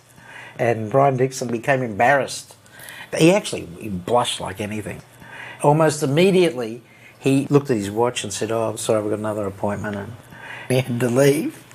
So Prabhupada was preaching very, very strongly, and he was giving these particular men the answers to their problems that they were dealing with. But again, they were not willing to listen or to implement this particular program. Then again, we had one newspaper reporter come from the Age newspaper, which is the main Melbourne newspaper. And Srila Prabhupada preached to this man for about 45 minutes. Simply preached to him about "you are not this body." Straight preaching. Although the man was asking general sort of questions, Prabhupada just stuck with this one point of how you are not this body and you are the servant of Krishna, and he just preached to the guy full on. And the guy just sat there and listened. So then the next day he wrote a very, very nice article. It was about half a page on the second page of the Melbourne Age, quite an extensive article and very well written, because most newspaper reporters, they actually misinterpret what the original message was. And we showed Srila Prabhupada the newspaper article the next day, and he was so pleased that he asked us to get 12 copies of that particular article, and he got his secretary to send them to some of the big life members in India. He would hold darshans there some evenings in his room, and he'd sit and talk, and Prabhupada would display his usual erudite knowledge. But he had this compassion that he would hear everyone and consider. Even if you spoke, you could only feel foolish in front of Prabhupada, but he seemed to tolerate. And he had a lot of compassion.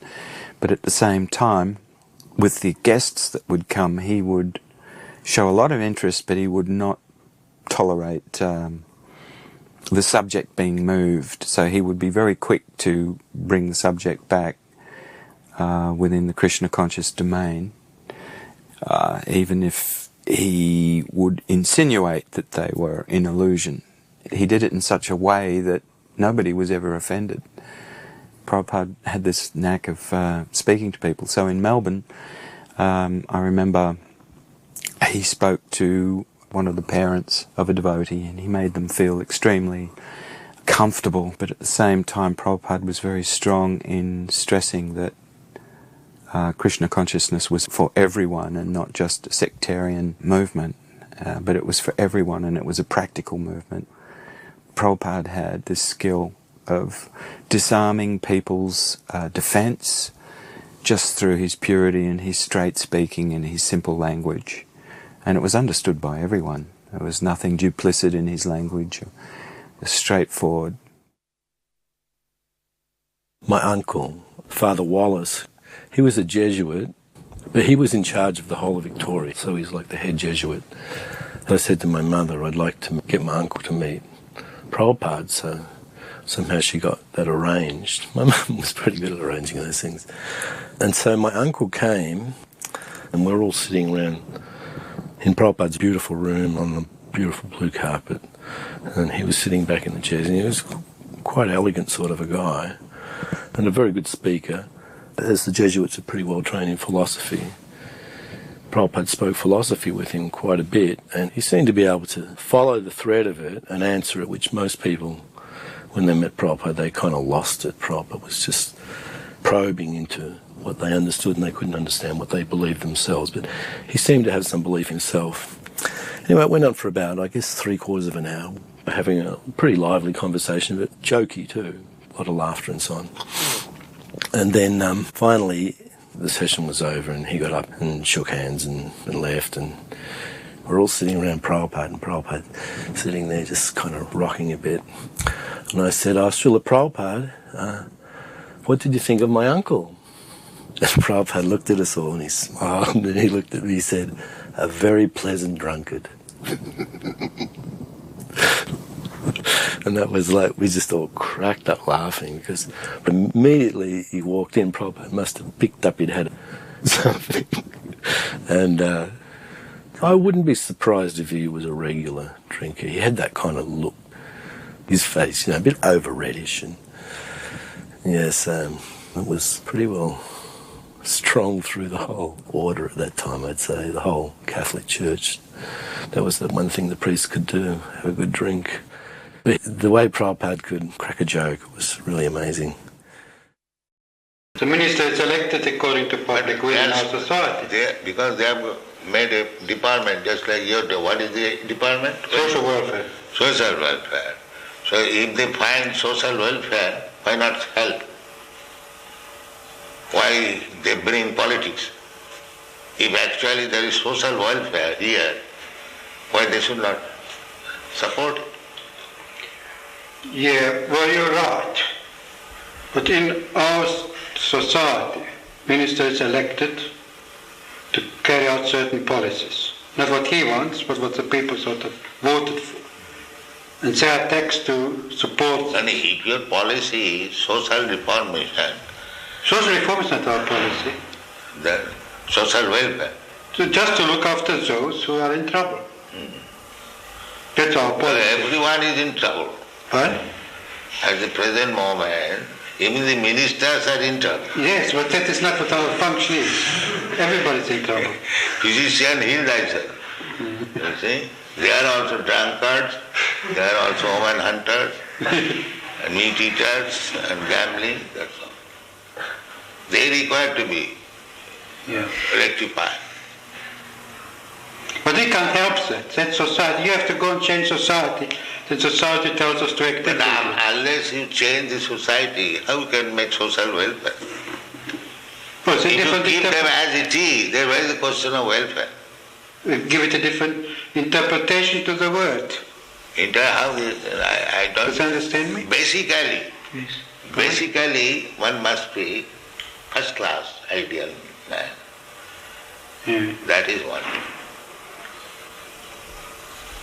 That's why it's so very difficult. You have to work on your own, and only have to see that you have freedom to work. And if you convince enough people to go your our own program, it is not box properly. You find out fault with us. What? You find out what is our fault. I can't see any fault. Then you can disagree. But when you see everything is nice, how you will not accept it? Unless you are biased. Of course I'm biased. I've been brought up differently. Yes. That's like our... Because you're biased against my life. No, we are not biased. We say that just like we are not biased, we are allowing. We say that if you want to be first class man, then you must not commit sinful activities. That is our problem. But I as a public servant, I'm not here to change society. But Society we are also tells me public. what to do. We belong to the public. You must become our servant also. Yeah. What? We are public, members of the public. Yeah. So you should become our servant also, if you are public servant. A public servant is, in our philosophy, is a man who serves a minister elected by the people. And this way he serves the public. Yeah. And what the public decides, it votes accordingly. We are reforming the public. Just like we are proposing here. I am not proposing. Krishna says that one must be peaceful. But how to become peaceful? If his mind is always disturbed, how he can become peaceful? Quite right. So that is the secret of success. You want to make people peaceful, but you do not know how to make him peaceful. Yeah.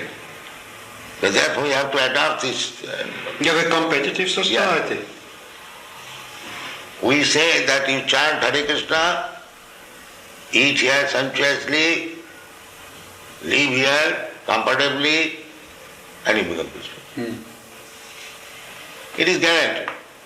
If anyone, even a madman, agrees to this principle, that let him chant Hare Krishna mantra, take whatever nice food stuff we prepare, take, and live peacefully. You will be peaceful.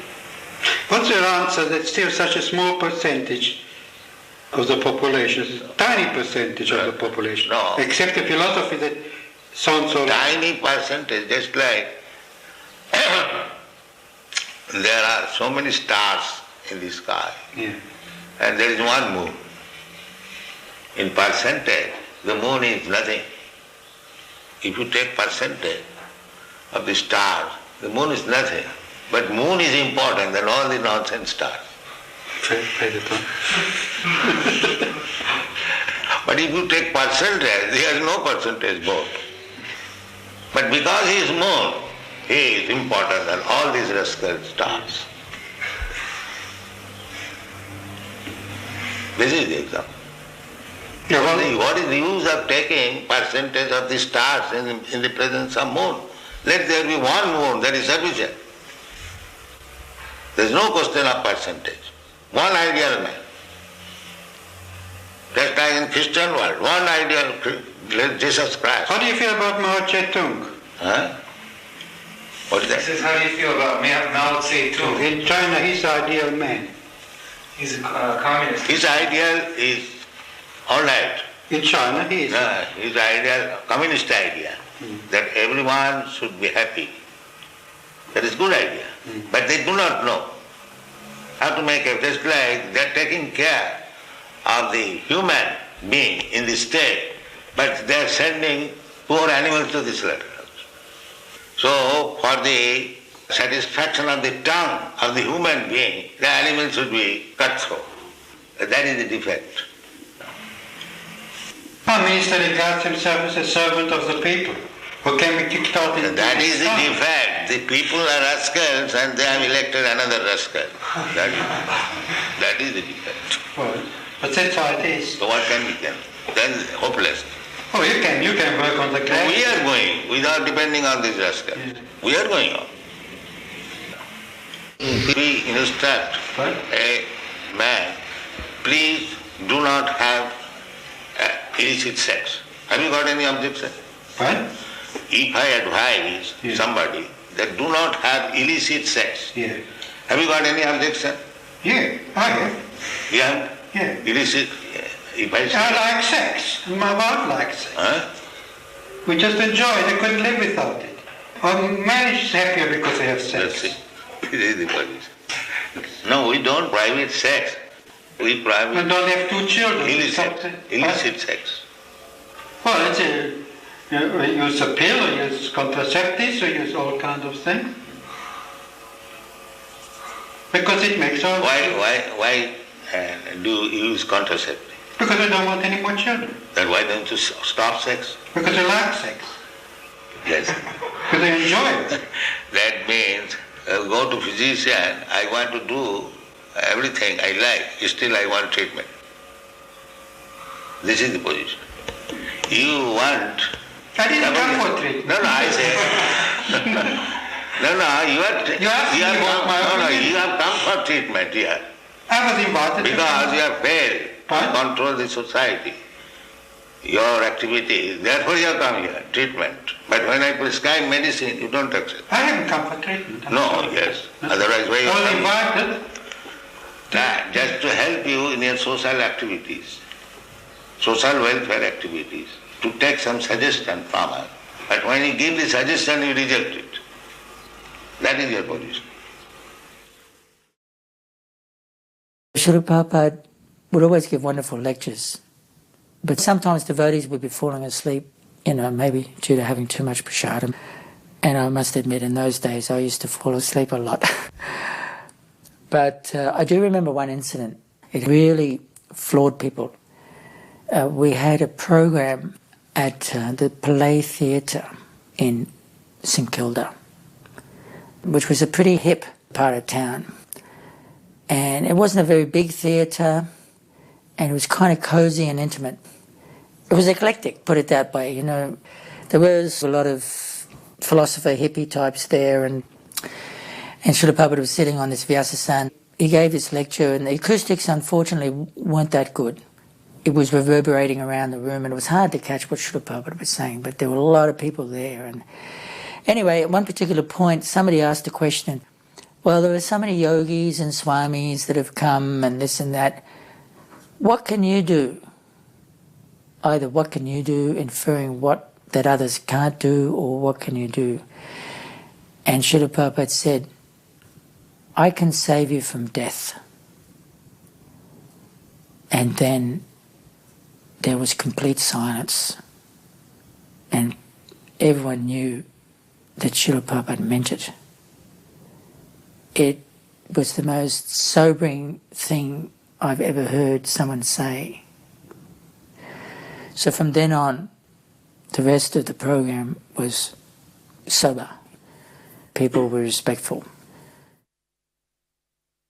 Prabhupada had a great affection for Australia and the preaching in Australia, because we could see that when hearing Prabhupada giving lectures at different parts of the world, he would refer back to Australia, how the preaching was going on in Australia, and they have gone to jail in Australia, or they have a Rath Yatra, and they're distributing more books in Australia than everywhere else in the world. And there was a great joy for Srila Prabhupada to have his devotees in Australia.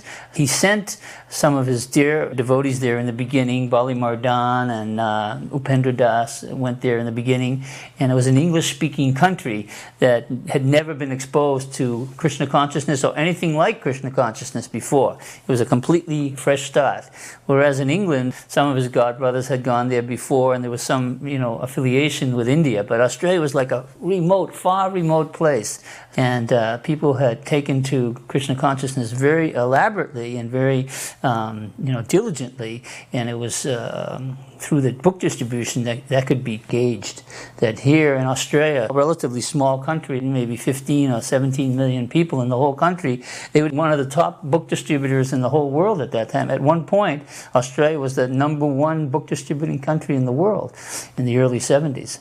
And we used to, make sure that Srila Prabhupada heard about that. We would send the report, and Srila Prabhupada was always beaming. I remember when he came out with the Chaitanya Chaitamrita, and we were there in India, and Prabhupada said, and we will print 15,000 volumes of this book. And I was there, and I said, Prabhupada, we'll take 10,000. And Prabhupada said, oh, Madhavista's taking 10,000 already. We must print 20,000. And Prabhupada saw that this was a young and vibrant and healthy country. Sometimes Australia is referred to as the lucky country. And Srila Prabhupada would go there, and he would love the ghee that was there, the cow's ghee. So he worked out a program that the Australian devotees could pay for their books in ghee, because there was money being sent from Los Angeles to India to finance all the different building projects there.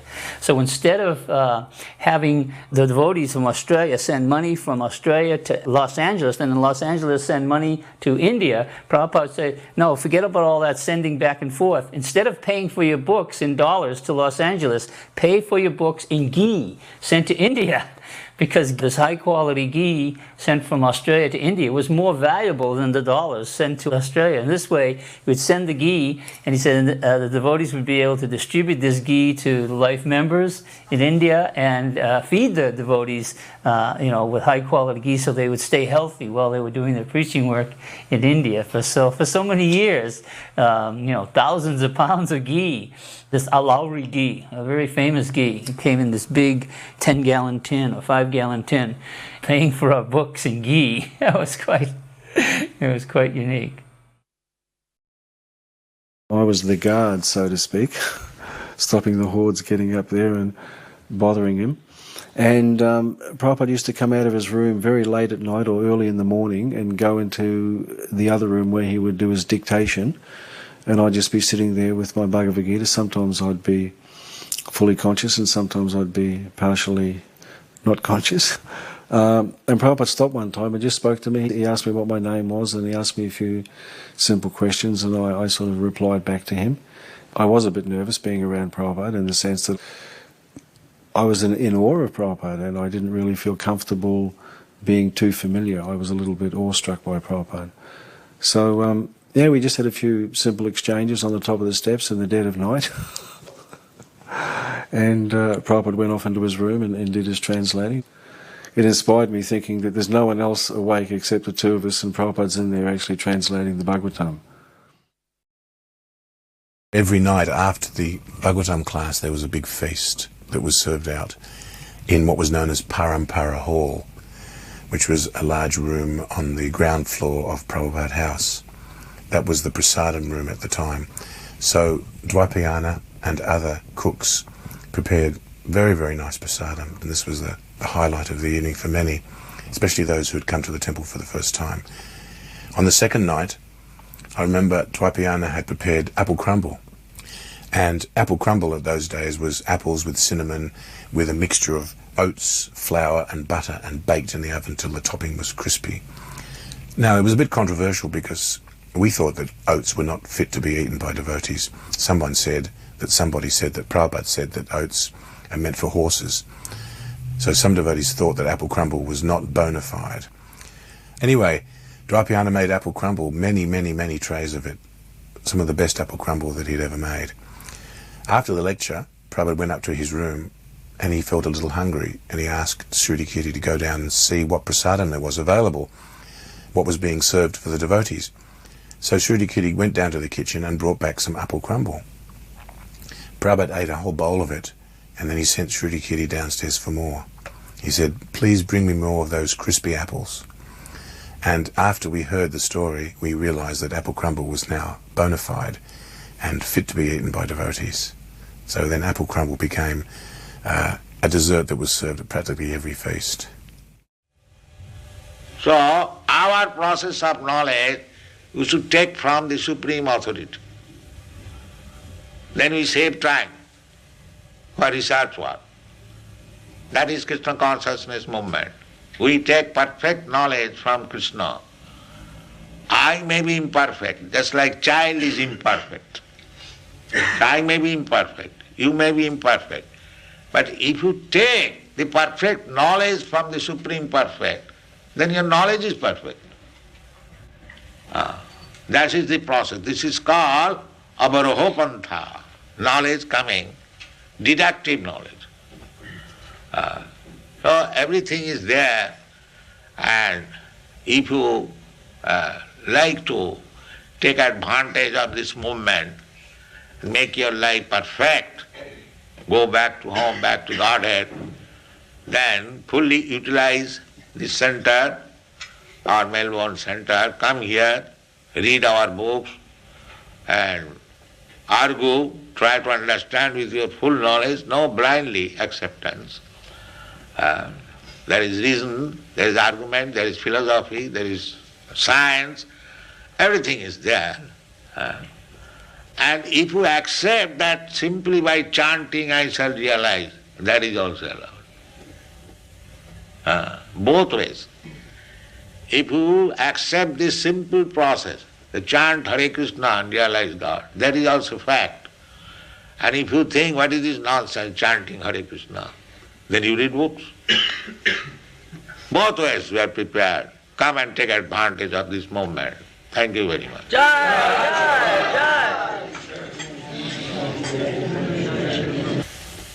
Srila Prabhupada, we have stated in the scriptures that Lord Brahma rides on a swan, a hamsa. Is this, do we take this to mean that it's a real swan, or is it something symbolic? Not symbolic, it is fact. Why do you say symbolic? It's rather unusual. Unusual, what experience you have got? You have no experience. Have you got any experience of other planetary system? What is there? Then? Your experience is very teeny. So you should not calculate Brahma's life and other things by your teeny experience. Now, in the Bhagavad Gita it is said that the duration of life of Brahma, Sahasra Juga Parjantam Arahajat Brahmano Vidu. Now Brahma's life, it is stated in the Shastra. We have already explained that we accept the authoritative statement of Shastra. Now Brahma's life is stated there. Arahat means his one day is equal to our 4 yugas. 4 yugas means 4,300,000 years, and multiply it by 1,000. Sahasra Juga Parjantam, Sahasra means 1,000. And Juga means the 4 1,300,000 years makes a jewel, and multiply it by 1,000. That period is Brahma's one day. Similarly, he has got one night. Similarly, he has got 1 month. Similarly, he has got 1 year. And such 100 years he will live. So how you can calculate? How it is within your experience? You think something mysterious? No. Your experience is nothing. Therefore you have to take experience from the perfect person, Krishna. Then your knowledge is perfect. That I have already said. Don't try to understand with your teeny experience everything. Then you will be failure. Yes. All one's efforts to serve Krishna virtually. That I have already explained. That you are coming here, even though you are not initiated, that is also service. So, if you deposit 1 cent daily, one day it may become $100. So when you get the $100, you can get the business. So you come here daily, 1 cent, 1 cent. When it will be $100, you will become a devotee. So this is not wasted. It is, that is stated in the Srimad Bhagavatam. Krita punna punya. Krita punna. Krita means done. And Sukadeva Goswami is describing when Krishna was playing with his cowherd boys' friends. So he was describing that these cowherd boys who are playing with Krishna, they have not come to this position in one day. Krita punna punya, after life, having performed pious activities, now they have come to this position, that they are allowed to play with the Supreme. This person who says that they're suffering when they say that they're happy and they're not afraid to die. Someone who is not afraid to die and says that he's not suffering. How to He's a madman. That's all. Who is caring for madmen?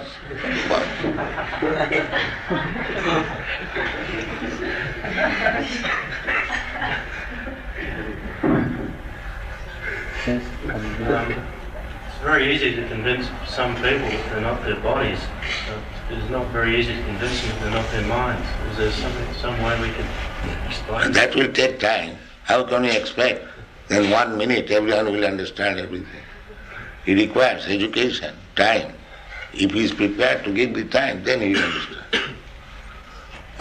Not that within 5 minutes, 10 minutes he will understand the whole thing. That's not possible. He is a diseased man. He requires treatment, medicine, and diet. In this way he will understand. A diseased man, if he doesn't care for medicine, diet, then he'll suffer. That's all. Yes? If we've been here lifetime after lifetime performing impious activities, well, does it mean that we have to be here lifetime after lifetime performing pious activities to balance our sinful reactions? Mm-hmm. We have been here for many lifetimes performing sinful activities. So is it possible to counteract all those sinful activities in one lifetime, or does it require many 1 minute. That is Krishna consciousness movement. 1 minute. You are not reading Bhagavad Gita? What Krishna says? Sarva dharman parityajya mam ekang saranang braja om ta sarva papebha mokshayami. You surrender unto me, give up your all business. I will give you relief from all sinful reaction, immediate. So it requires 1 minute. My dear Krishna, I was forgotten, now I understand, I fully surrender unto you. And you become immediately free from all sin. without any reservation, without any politics. If you fully surrender, Krishna is assuring, aham tva sarva papi, amokkhaisami, masucha. He reassures. Don't worry whether I will be able to give you relief from all reaction. Masucha. Finish, guaranteed. You do this. So, how much time it requires to surrender to Krishna? Immediately you can do that. Mami vaishyasi, asangsa. Then you come to me without any doubt. Everything is there. Krishna has given everything fully. If you accept it, then life is very simple. There is no difficulty.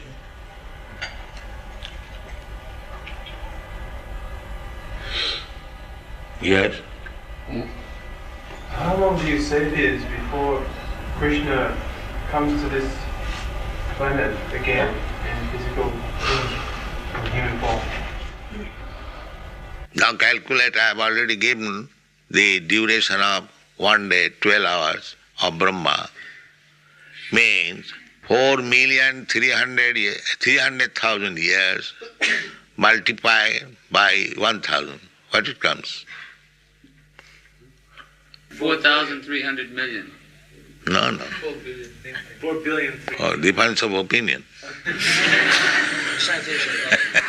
In Australia, they calculate different. Anyway, what is your Australian conclusion? Let me know.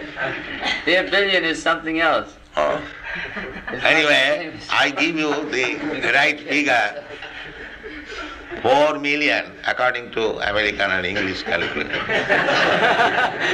4,300,000 years. And multiply it by 1,000. Then what it comes according to English calculation? 4,300,000,000. 4,300,000,000. That is 12 hours. And add again 12 hours night. Then 8 billion. 600 million. So Krishna comes after this period. In 1 day, after 1 day of Brahma, he appears. Yes. But does Lord Chaitanya Mahaprabhu also appear every day of Brahma? Following Krishna. Krishna comes in the Dapur Ju. After finishing his business in this universe, he goes to another universe. In this way, the rotation takes 9 billion years. He stays in one universe for 125 years. Everything is their calculation in the Shastra. Now we can imagine how many universes are there. That is altogether material world. That is stated in the Athabha Bahunaitina Kingatina Thabhatina Vishtabhya Aham Idam Kristam Ekangsina Sthitu Jagat.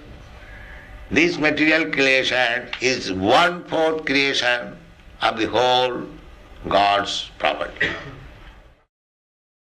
At this time in Melbourne, there were two groups of devotees. There were those who were living in the temple, and there were those that were known as the outside devotees.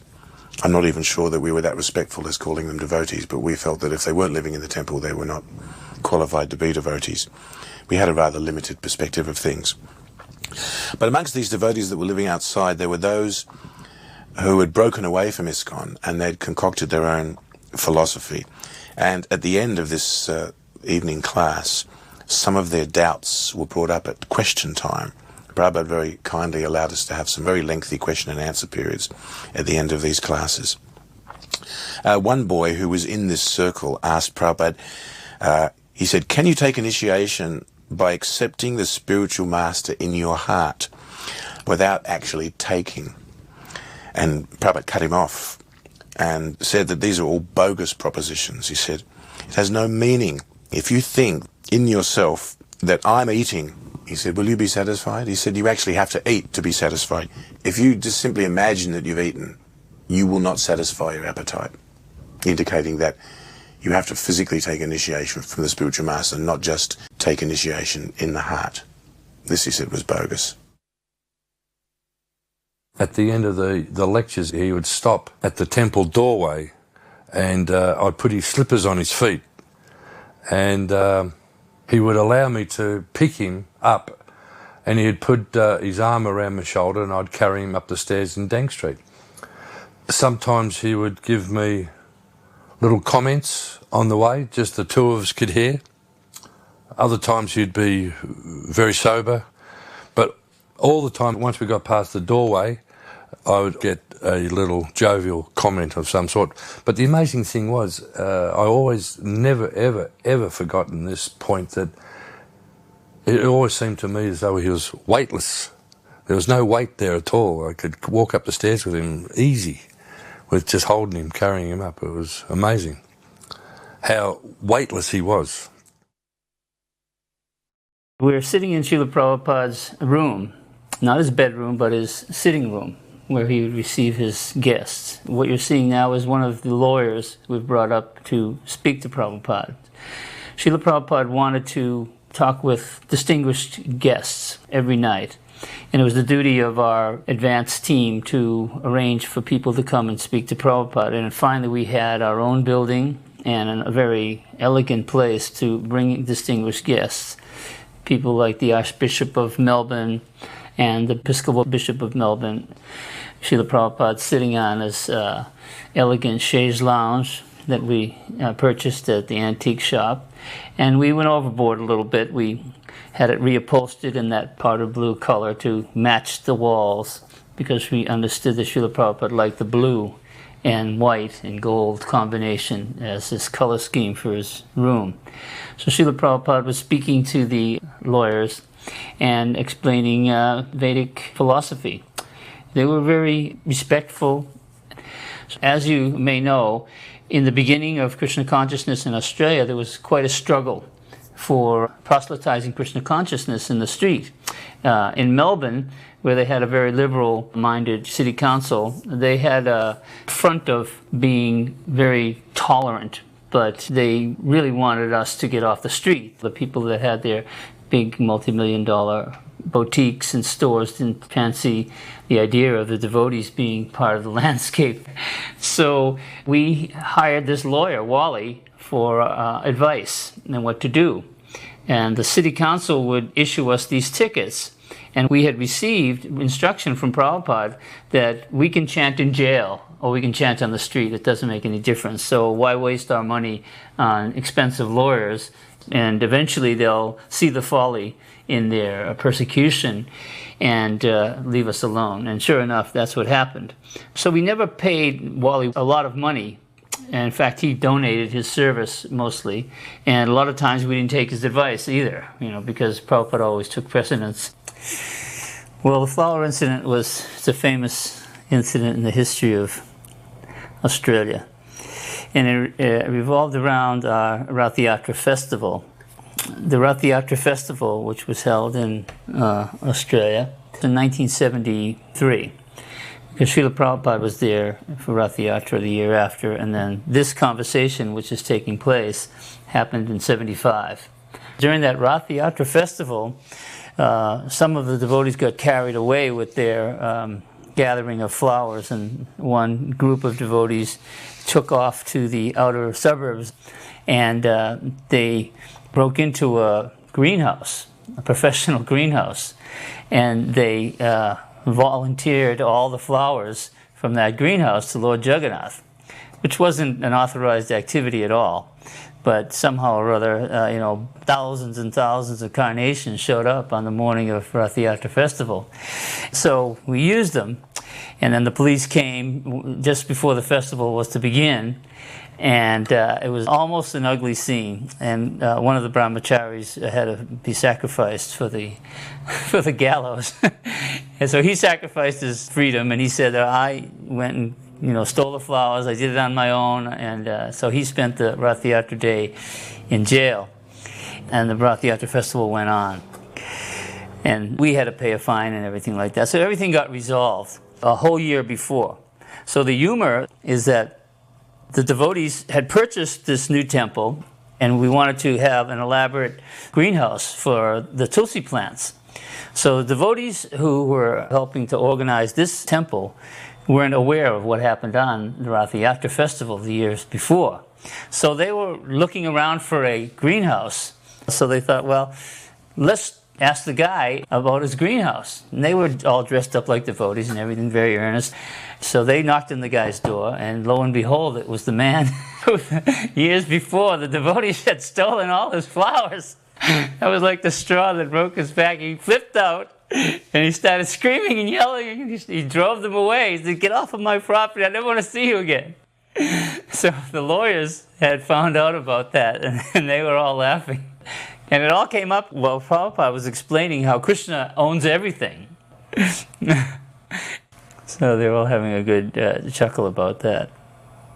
So in that type of an atmosphere, Prabhupada was conducting these conversations every night. They usually go on for an hour or 2 hours, and then they would be given prasadam and treated very respectfully. And in this way, Prabhupada said we can establish good relationships with the respectful people of the city. And it actually worked, because when we were having all these difficulties with the police and city council in Melbourne, one year the Archbishop of Melbourne came to Srila Prabhupada, and the Archbishop was so impressed with Srila Prabhupada that he spoke from the pulpit the next Sunday saying that we should not persecute these Hare Krishna people, and we should let them go in peace. And the sermon was reported in the paper, on the Sunday papers, that the Archbishop had made this comment, and lo and behold, the City Council backed off after that. You know, it came out in the paper that the Archbishop of Melbourne had given his stamp of approval to the devotees. So it was a great PR move on Srila Prabhupada's part, even inadvertently. But nothing was inadvertent with Prabhupada. He knew that, you know, Krishna was in control and that he was doing his job, spreading Krishna consciousness, and everything else was going to just come out perfect.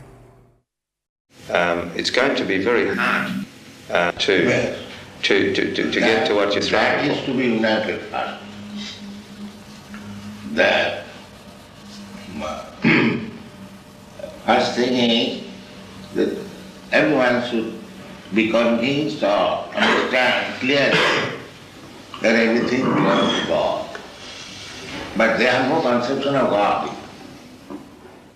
In his room, there's a chaise lounge, the French kind of seat Prabhupada sat on. So in that room, one morning, I had some duty to ask him something. I can't remember, but he was sitting on that seat, and when I came in, he was in some kind of spiritual experience with his eyes closed, and he seemed to be like hugging someone who I couldn't see. He was like moving his shoulders forward and just feeling these really intense feelings. And then after some time, I didn't know what to do, so I was just sitting there, and then he opened his eyes and looked at me, and yes, and then whatever question, something about doing something by a certain time, I can't remember what it was just now. And he just answered, and then I paid my obeisances and left. That was very amazing. There was the two solicitors, and the other guy with the long hair was the photographer that took the ad for the Wrangler shirts, which was that billboard ad that was around the world. The photographer's name was Bob Bourne, and he was a personal friend of mine, and he won awards for that one photo. How it came about for him to do the Wrangler ad, we had just done the temple up in Burnett Street, and the deities have just been all clothed in new clothing, and Bobby had been decorating everything. And I organised Bob Bourne to come and take the photos of the deities for this particular time of their new dress. Bob had the Hasselblad camera, which is the one you viewed through the top, and he kept on referring to the deities as them and it, virtually, those. And one time where he was lining everything up, and Barbie was just making sure that everything was in particular position for the photo, And it just so turned out that she walked out of the deity room and I walked out of the temple room. We were discussing something. And within seconds, Bob came out and said she'd moved. We said, what are you talking about? He said, she's moved. You have to go and straighten her up. And Radha turned. The deity moved. So Bobby had to go in and straighten her up again. So from that time on, he never referred to them as them or it. It was always Radha and Krishna. And after that, he wanted to do the photo for the Wrangler ad. One of the nicest engagements I remember was when we went to Tarawara Abbey. It's a Trappist monastery up in Yarra Glen, up the back of Melbourne. And those monks were in silence up until the end of the 60s. So they were very strict, vegetarian. Like at the Franciscan monastery, Prabhupada spoke quite pointedly about not killing, which he tended to do around Christian people, because thou shalt not kill was the point at which he would enter the engagement with them. But at Tarawara he didn't. He spoke in a much more relaxed manner, and I never saw him so comfortable among men that weren't actually devotees. And there was a point in the evening where he was sitting on a couch and the monks were sitting around him, and he actually had his arm over the back of the couch around one of the monks' shoulders virtually, and he was sitting up, and when Srila Prabhupada was relaxed, he was extremely relaxed, but he had a very regal bearing. And like anyone who has a great regal bearing, when they relax, it's extremely attractive because it's intimate.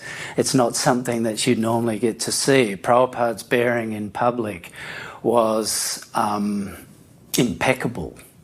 And I very rarely saw him let that go and just relax. And I also saw in that moment how Srila Prabhupada was not sectarian. It was always about the principles. If the principles were being applied and lived, then he would embrace that in whatever form that took. And he had a remarkable way of speaking to that part of everybody. When you read the qualifications of a Vaishnava, always respectful to others, and you read those things and those words, you can take them superficially or you can take them very deeply. And in moments like that, I got to see very deeply what something like that really meant. The profound respect for the sincerity of those souls. And these monks put on such a feast for us. And they went to so much trouble, and he was so happy to see that and just to be amongst men who were trying to love God and were following some rules and regulations. I could see that he felt a degree of comfort and affinity that I never witnessed before or since. It was absolutely wonderful. And similarly, one who is not a devotee of God, he has no good work. Because he will hover on the mental platform. There are different platforms.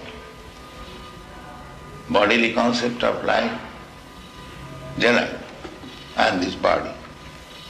Therefore, my business is to satisfy the senses. This is bodily concept of life. And others, they are thinking, I am not this body, I am mind.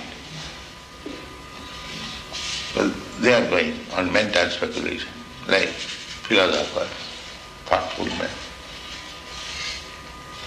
And above that, there is intelligent class of men practicing some yoga. And spiritual platform is above that. First bodily concept, gross, then mental, then intellectual, then spiritual. So this Krishna consciousness movement is on the spiritual platform, above body, mind and intelligence. But actually, we should come to that platform because we are spirit soul. We are neither this body, nor this mind, nor this intelligence. So, one who is on the platform of spiritual consciousness, they have got everything. Intelligence, proper use of mind, proper use of the body.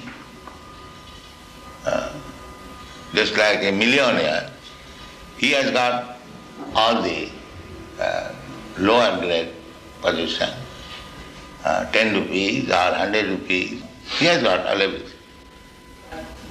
You should see whether you are successful. And what is the standard of success? The standard of success is whether you have pleased God. Read this. What is it? Atha pungvi dijasreshta. Atha pungvi.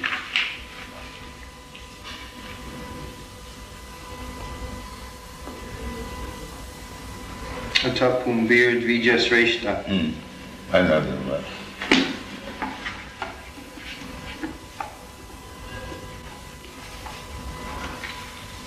Atha pumbir dvijasreshta. Varnashram vigbhagjaha. Svanus isyasya dharmasya samsiddhi haritosvanam. O best among the twice-born, it is therefore concluded that the highest perfection one can achieve by discharging his prescribed duties, dharma, according to caste divisions and order of life, is to please the Lord, Hari. That is it. That should be it. So, whether by my profession, by my business, by my talent, by my capacity, there are different categories. Whether I have pleased God, then it is success. If you have pleased God by your legal profession, you are in a different dress, it doesn't matter. You are as good as they are wholetimely serving God. Because their business is also to please God. Similarly, if you have pleased God, then even by practicing your law, you are as good as the secular person. That should be the aim. Whether I have pleased God with my professional duty or occupational duty. That is the standard. You could assume that whatever religion, if a person was religious, religion means God. God is one. That should aid all religions. Yes. And the more Krishnas there are, the more other religious people might benefit. Yet these according to Srimad Bhagavatam, religion means the law given by God. Just like law means the act given by the state. You cannot manufacture law, I cannot manufacture law. Everything is there. He must be at the same time, although he is hero, he must be generous. Just like Alexander the Great, perhaps you know the story, he arrested one thief. So when he was arrested and he was being judged by Alexander, the thief pleaded that what is the difference between you and me? You are a great thief, I am a small thief. So Alexander understood it and got him with his yes. This is generosity. He must agree to the principle. Well, there's another one, the battle. Remember the big battle where the opposition, what was his name, was on the ground? I told Wally the story that Abhimanyu was surrounded by the Maharathis. There was no mercy then. So now Karna was objecting that you cannot shoot a man if he gets off his chariot.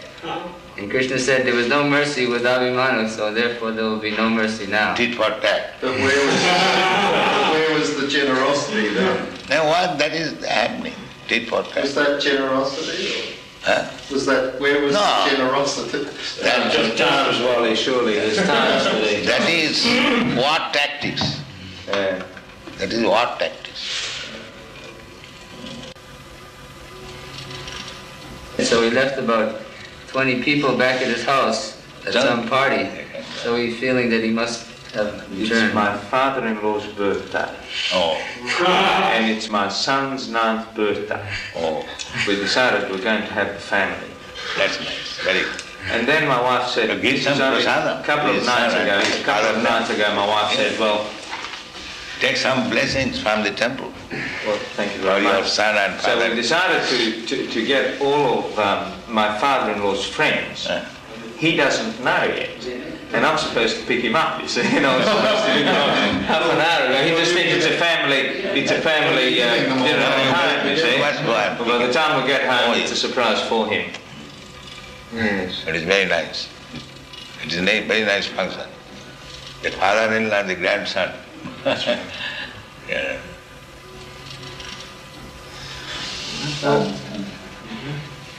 He's going to bring some prasadam for you. Give some prasadam for them. Yeah. Yeah. We invited everyone over to Ukasrava's house one night. We had a big party, and Wally came and Raymond came, and they became very much addicted to prasadam. Make his father-in-law also interested. Well, he was here on Sunday. Oh, yes. He came down on Sunday. So you are going? Thank you very much. Thank you very much for your time. You've been most gracious and kind with us. I hope you have a nice trip. He's coming back in January, too. Maybe then we can have a longer meeting. It is a very nice place. I wish to stay here, but I've got so many branches, I have to go. Good night. Good night. I think you must be very happy to see what's happened in Melbourne. Yes, I'm very happy. This house is quite suitable for our purpose. They looked very hard for a long time. Yes. They've had a lot of difficulty. Oh, yes. This is one of the things that I imagine you know the story, but the Catholic Church, Roman Catholic Church owned this property, and it was almost by devious means that it was acquired. Because they didn't want to sell direct like that.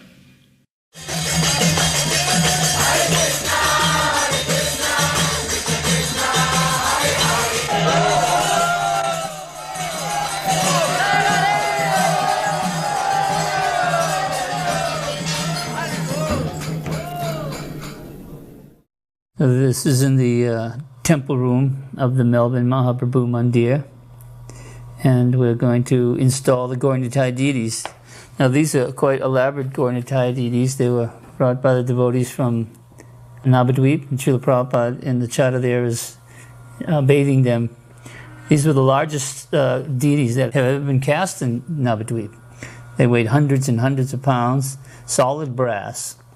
You know, you can see how tall they are. Prabhupada's standing one step below them, so they're quite tall. These thrones had been purchased by the devotees in San Francisco. They had been shipped all the way to San Francisco from Jaipur. Beautiful white marble thrones, but they were too small for the deities in San Francisco, so we had them sent all the way out to Australia, and they were assembled by the marble merchants who were installing the floor, the marble floor. They took time off and they put these beautiful white marble thrones together. And you can see even Gaura-Nitai is a little bit too big for these thrones. Their arms stretch out underneath the archways, so they're not totally visible. But the official opening of the temple and the installation of the Gaura-Nitai deities took place on the same day. And the devotees were quite ecstatic to have all this activity going on in one day. Bhai Bhavi was responsible for putting together the whole temple. She cast all the columns, and they had the wrought iron gates made and designed everything. And one day, Gaura-Nitai arrived in 2 gigantic crates. Came in on a huge crane off the truck, manoeuvred into the Prabhupada House, as we called it, where they remained for some time while devotees made clothes and organised all the necessary what have you for their installation. It was a a wonderful installation. Actually, before these deities were installed, I began making a small set of Gaur-Nitai deities. We knew we were never going to be able to move these big deities again. We needed some small deities. They were made for the travelling Sankirtan bus, as Sabhabati Prabhu was organising at the time. Unfortunately, not being a Brahmin, I wasn't allowed to go and examine big Gaur-Nitai, so I really just made it all up, how they had to look. But we just did it in the backyard of the temple. We bought a little bit of paraphernalia for the job, you know, some fire bricks and some old vacuum cleaners to pump a bit of air into the fire. As the vacuum cleaners would melt, we would grab another one and turn it on. And they melted pretty quickly, because it was very, very hot. As we were doing this, we had the wrath carts parked right beside them, and there was devotees sitting all over the wrath carts watching this casting procedure underway as we were melting it and pouring it. They were cast metal and the bronze and the brass, and while they were being cast, we didn't have any gold, so certain of the ladies who were watching it were pulling off their wedding rings and throwing them into the crucible as we were melting down the metal, and that was very exciting. Deepak was handling the metal with me. It was something we'd never attempted before. We really didn't know where we were going or what we were doing with it, but we had a shot at it. This casting, making of these deities, had transpired, must have been shortly after Prabhupada's visit. I imagine Prabhupada would have installed those too if he'd been there at the time. He was keen to make Lord Chaitanya available to everyone. Try to please Srila Prabhupada in this way. And it was all by his mercy that any of it was ever achieved, obviously. We certainly weren't going to be able to do anything alone or by ourselves. The original deity was Radha Ballabha, marble deities that occupied the center altar. And then the year after that, the Jagannath deities were carved for the Rath Yatra, which Srila Prabhupada installed. And then the third year, when Srila Prabhupada opened up the new building, this is when Gaur-Nitai was installed. And when Prabhupada installed the Gaur-Nitai deities, he named the new temple the Melbourne Mahaprabhu Mandir. We practically outgrew the temple the day we moved in. The purchasing of the Melbourne Temple was a very big endeavor. It was very difficult for us to come up with the money. One devotee donated 10,000 Australian dollars, and that was the first deposit. But after that, the rest of it was 180,000 Australian dollars, and that was a lot of money back then. We had a very meager income, just people giving coins and notes on the street for books. And in those days, we didn't hire people to do things, so devotees, they personally renovated the whole surface of Prabhupada House. They scraped and plastered and filled on ladders and scaffolds all over the building, and the large temple room floor was laid with marble and onyx.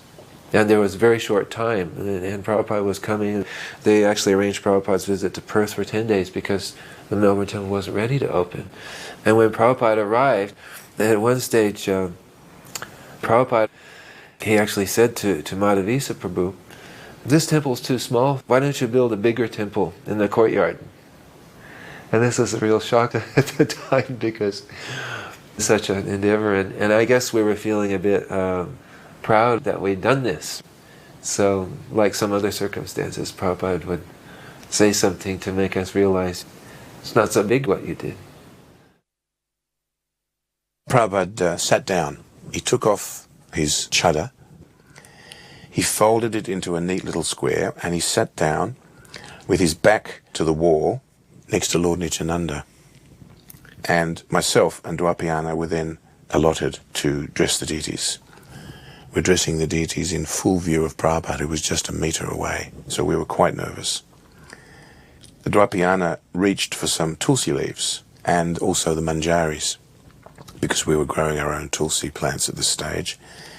And we placed them on the feet of the deities. Prabhupada at this stage leaned over and suggested that we don't place the tulsi leaves on the feet of the deities, but rather we place them in between the feet of the deities. So we made this adjustment. We were all heavily sleep deprived. We'd been up for days and nights without sleep, so a lot of us can't remember much about it, but there's a bit of my bald head popping up there, and in fact, I am leading kirtan, and Until I saw the footage, I wasn't able to remember what I was doing, but there I am. There's a lean, mean-looking Kormadas playing the mridanga. There's a little bit of a few devotees' heads that I recognise. We were all packed in very close together. There comes the camphor lamp for us to take the prasadam. And we were dancing and chanting like anything. I remember Sababati was playing wampas like a devil and practically busting my eardrums. But we were just on a spiritual high at that point. We were having Prabhupada in our presence.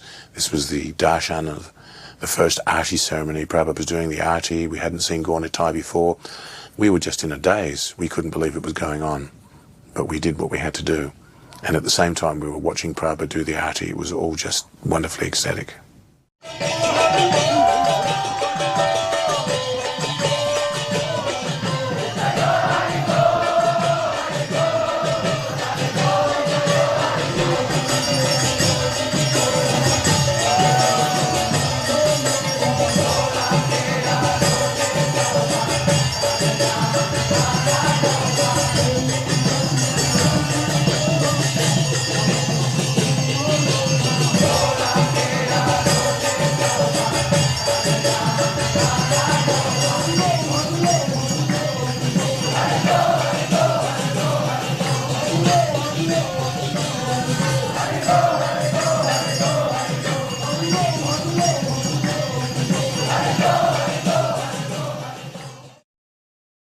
One time, Srila Prabhupada was sitting on his Vyasasan and there was a need for somebody to do the Guru Puja in the morning. So I busied myself going about doing the Aarti to Srila Prabhupada. So one thing that really struck me was that Srila Prabhupada was taking a lot of attention about what I was doing and how I was offering and cleansing my hands and doing the whole Aarti. He was always looking over. Normally you would think that somebody with Srila Prabhupada's status who'd been offered Aarti so many times wouldn't be taking much notice. But as we know, Srila Prabhupada took notice of everything. And one time he said, when somebody said to Srila Prabhupada, oh, it's no big deal or it's nothing big, Prabhupada said, everything is big for a devotee. There was a time when I dressed the deities. I dressed them very much in the mood of those Kangra paintings from India, you know, very simple paintings where the actual Leela is very strong in the paintings. They're not very realistic in the way a Western person would think, but I find them much more realistic in terms of the mood. So I remember there was a lot of very delicate white flowers dancing around and Krishna had this big turban. And a photograph got sent to Srila Prabhupada, and when he saw it, he said, whoever dressed these deities was directly inspired by Krishna. So Krishna was very kind to me because I had no qualification at all. I still don't. I had no understanding. I mean, there was a lot of much more serious people around that had a much deeper grasp of what was going on than I had. But Krishna was very, very kind, and Srila Prabhupada always made sure that knowledge was passed on to me one way or another, so that the encouragement and the support was very clear. So when we got to the Melbourne Temple, it was very much that way as well. He was very pleased here. That's one thing I think should be said very clearly. He publicly praised Madhvesa Swami in particular for the effort he had put in. And it was a wonderful thing to see because he didn't often give praise openly in public like that. That wasn't a common thing. And at that time, Madhvesa, he did a lot to consolidate the chanting of the Maha Mantra in Melbourne. Like all of us, there's times when we can serve very well and then there's times when it's not so easy, you know, and I'm sure there's been a fair degree of difficulty along the way, but certainly during that period he was able to inspire so many people, and Srila Prabhupada was visibly pleased with that. Actually, after the installation, Prabhupada called me up into his room. I was a temple president at that time, and he asked me if we'd be able to maintain the 3 pujaris at all the Aartis. And I told him that with our manpower we'd probably find it difficult for all the Aartis, and he said, well, therefore we should have Mangalati and evening Arti with the 3 pujaris. So we pretty well maintained that right through after that. He also asked that we make sure prasadam distribution took place as far and wide as we could from the temple. He said, so what plans have we got to distribute prasadam? We'd only just opened the temple, of course. I said, well, we're having the Sunday feasts and lunchtime prasadam, and we had a restaurant downtown that we were wanting to expand. Every devotee in Australia had come to the opening of the temple. Prabhupada was not scheduled to visit any other place. Rather, he suggested to Madhavisa that all the devotees come to this one celebration. So not only that, there were parents of devotees, friends of devotees. We had invited all the neighbours and the local dignitaries in the South Melbourne Council. So the property was overflowing with people. We'd even invited the workmen who had helped with the construction, and so it became quite a joyous event. There was a large gathering of guests. I think many of them were relatives of the devotees. As I know, my own parents were there. It was wonderful to see them there, as they certainly had no contact as such with Krishna consciousness and never would have. But that was Srila Prabhupada's mercy that he was able to attract everyone.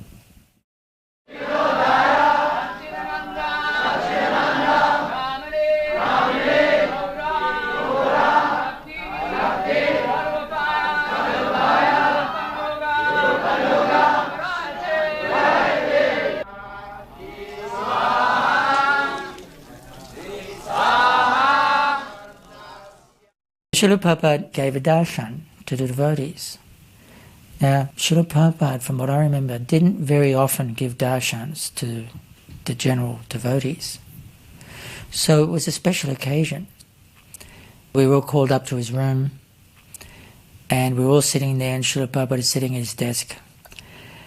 It was quite a casual affair. Well, a loving affair, put it that way. Srila Prabhupada was basking in the association of his disciples, and his disciples were doing the same. At one particular point, a devotee got up. His name is Gopikanta. He was a brahmachari and he'd been to Japan to help collect for the Namhara program. So he got up and he stood in a particular way. And everyone else was sitting down, so this was very dramatic. And he's a big person. And he stood with his hands, almost like in a karate style, for emphasis. And he said to Srila Prabhupada, Srila Prabhupada, I know there are so many things that please you, but I want to know what will please you the most. I mean the most. What will please you the most? So many of us might have been thinking, Srila Prabhupada's going to say, distribute my books. And that's what I was thinking. But it really sticks in my mind because Srila Prabhupada didn't say that. Basically, he said, and this is pretty revolutionary for those times, because we could not conceive that there was going to be a time, at least I didn't, when Srila Prabhupada wasn't going to be with us. But he said, understand Srimad Bhagavatam, learn Srimad Bhagavatam and Bhagavad Gita, and become a guru. Try to deliver everyone in your land, or the world, if not the world in your land. Srila Prabhupada never actually said such a thing to us. Of course, in other conversations, Srila Prabhupada said that doesn't mean that one advertises oneself as a guru. Actually, it means become qualified as a guru, which means really to become a perfect disciple. The whole temple was packed out, and I peeked in through the door at the Jagya. I wanted to ask Prabhupada a question. I'd only come up for the day from the country. And I wanted to know if he was like Jesus, if he could save me from birth and death, that kind of thing. So I propped myself in the passageway, and at an opportune moment as he came past, I sort of stood up and blocked his way a little bit. I didn't realize as soon as I stood up, Prabhupada was shorter than me. But then all material conceptions were inappropriate because he was so effulgent and his skin was just like velvet. And his eyes were like deep black pools. But Prabhupada stopped and he wanted to give me his attention. and he wanted to hear the question. He said, like this. And it was like really deep, but very soft. The question was irrelevant because of his presence. He was the most transcendental personality I'd ever met. So I just paid my pranams and got out of his way, basically. There'd been a big advertising campaign that the devotees were involved in, the Wrangler Jeans Company. One of the congregation devotees, they dressed him up with a dhoti and a blue Wrangler shirt. And the whole idea of the ad, there was a Sankirtan party coming right down Burke Street, the main street in Melbourne. He was dressed in his dhoti, but he still had a blue Wrangler denim shirt on. And the caption at the bottom was, "I'm not going if I can't wear my old Wrangler shirt." And that was in billboards all over the city. So when we were driving Prabhupada out to the airport, we passed one of the billboards and pointed to the billboard and said, "Prabhupada, this is one of the ads that we're in." And he said, "Oh, everywhere, they're seeing us everywhere."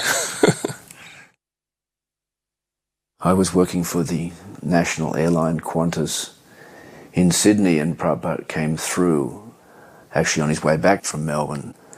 I had access to the reservation system, so I put the VIP comments in the computer program. And when Prabhupada came through, they looked after him very nicely, and I went over there and offered him some 7-Up or some drink like that. And Prabhupada looked at me because I was in my uniform, of course, being a traffic officer there at the airport. So I offered my obeisances in my uniform, and I think Prabhupada was a little bit surprised. He said, "Who is this boy?" So Sri Kirti Prabhu said that I was in Melbourne at the events in the last few days. But it was nice. I felt very happy to do that. The movement's had a lot of ups and downs, and devotees have come and gone, and life goes on, and yet that paradox exists. The people that were touched by Srila Prabhupada, you've only got to scratch the surface and you can see that they're still touched. And that's continued for decades after Srila Prabhupada's left this world. When Prabhupada touched us most deeply and spoke to the heart and soul of a person, the self, and awakens that awareness of what the self is and what its function is and what its goal is in this world, those things have never diminished over time. They actually, if anything, gain clarity. And the taste deepens and sweetens with age. It's not constrained by a historic dynamic. Certainly history was made, there's no question about that. But the real history that was made was the way Srila Prabhupada touched such remarkably diverse range of people and held them the way he did. Hare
Hare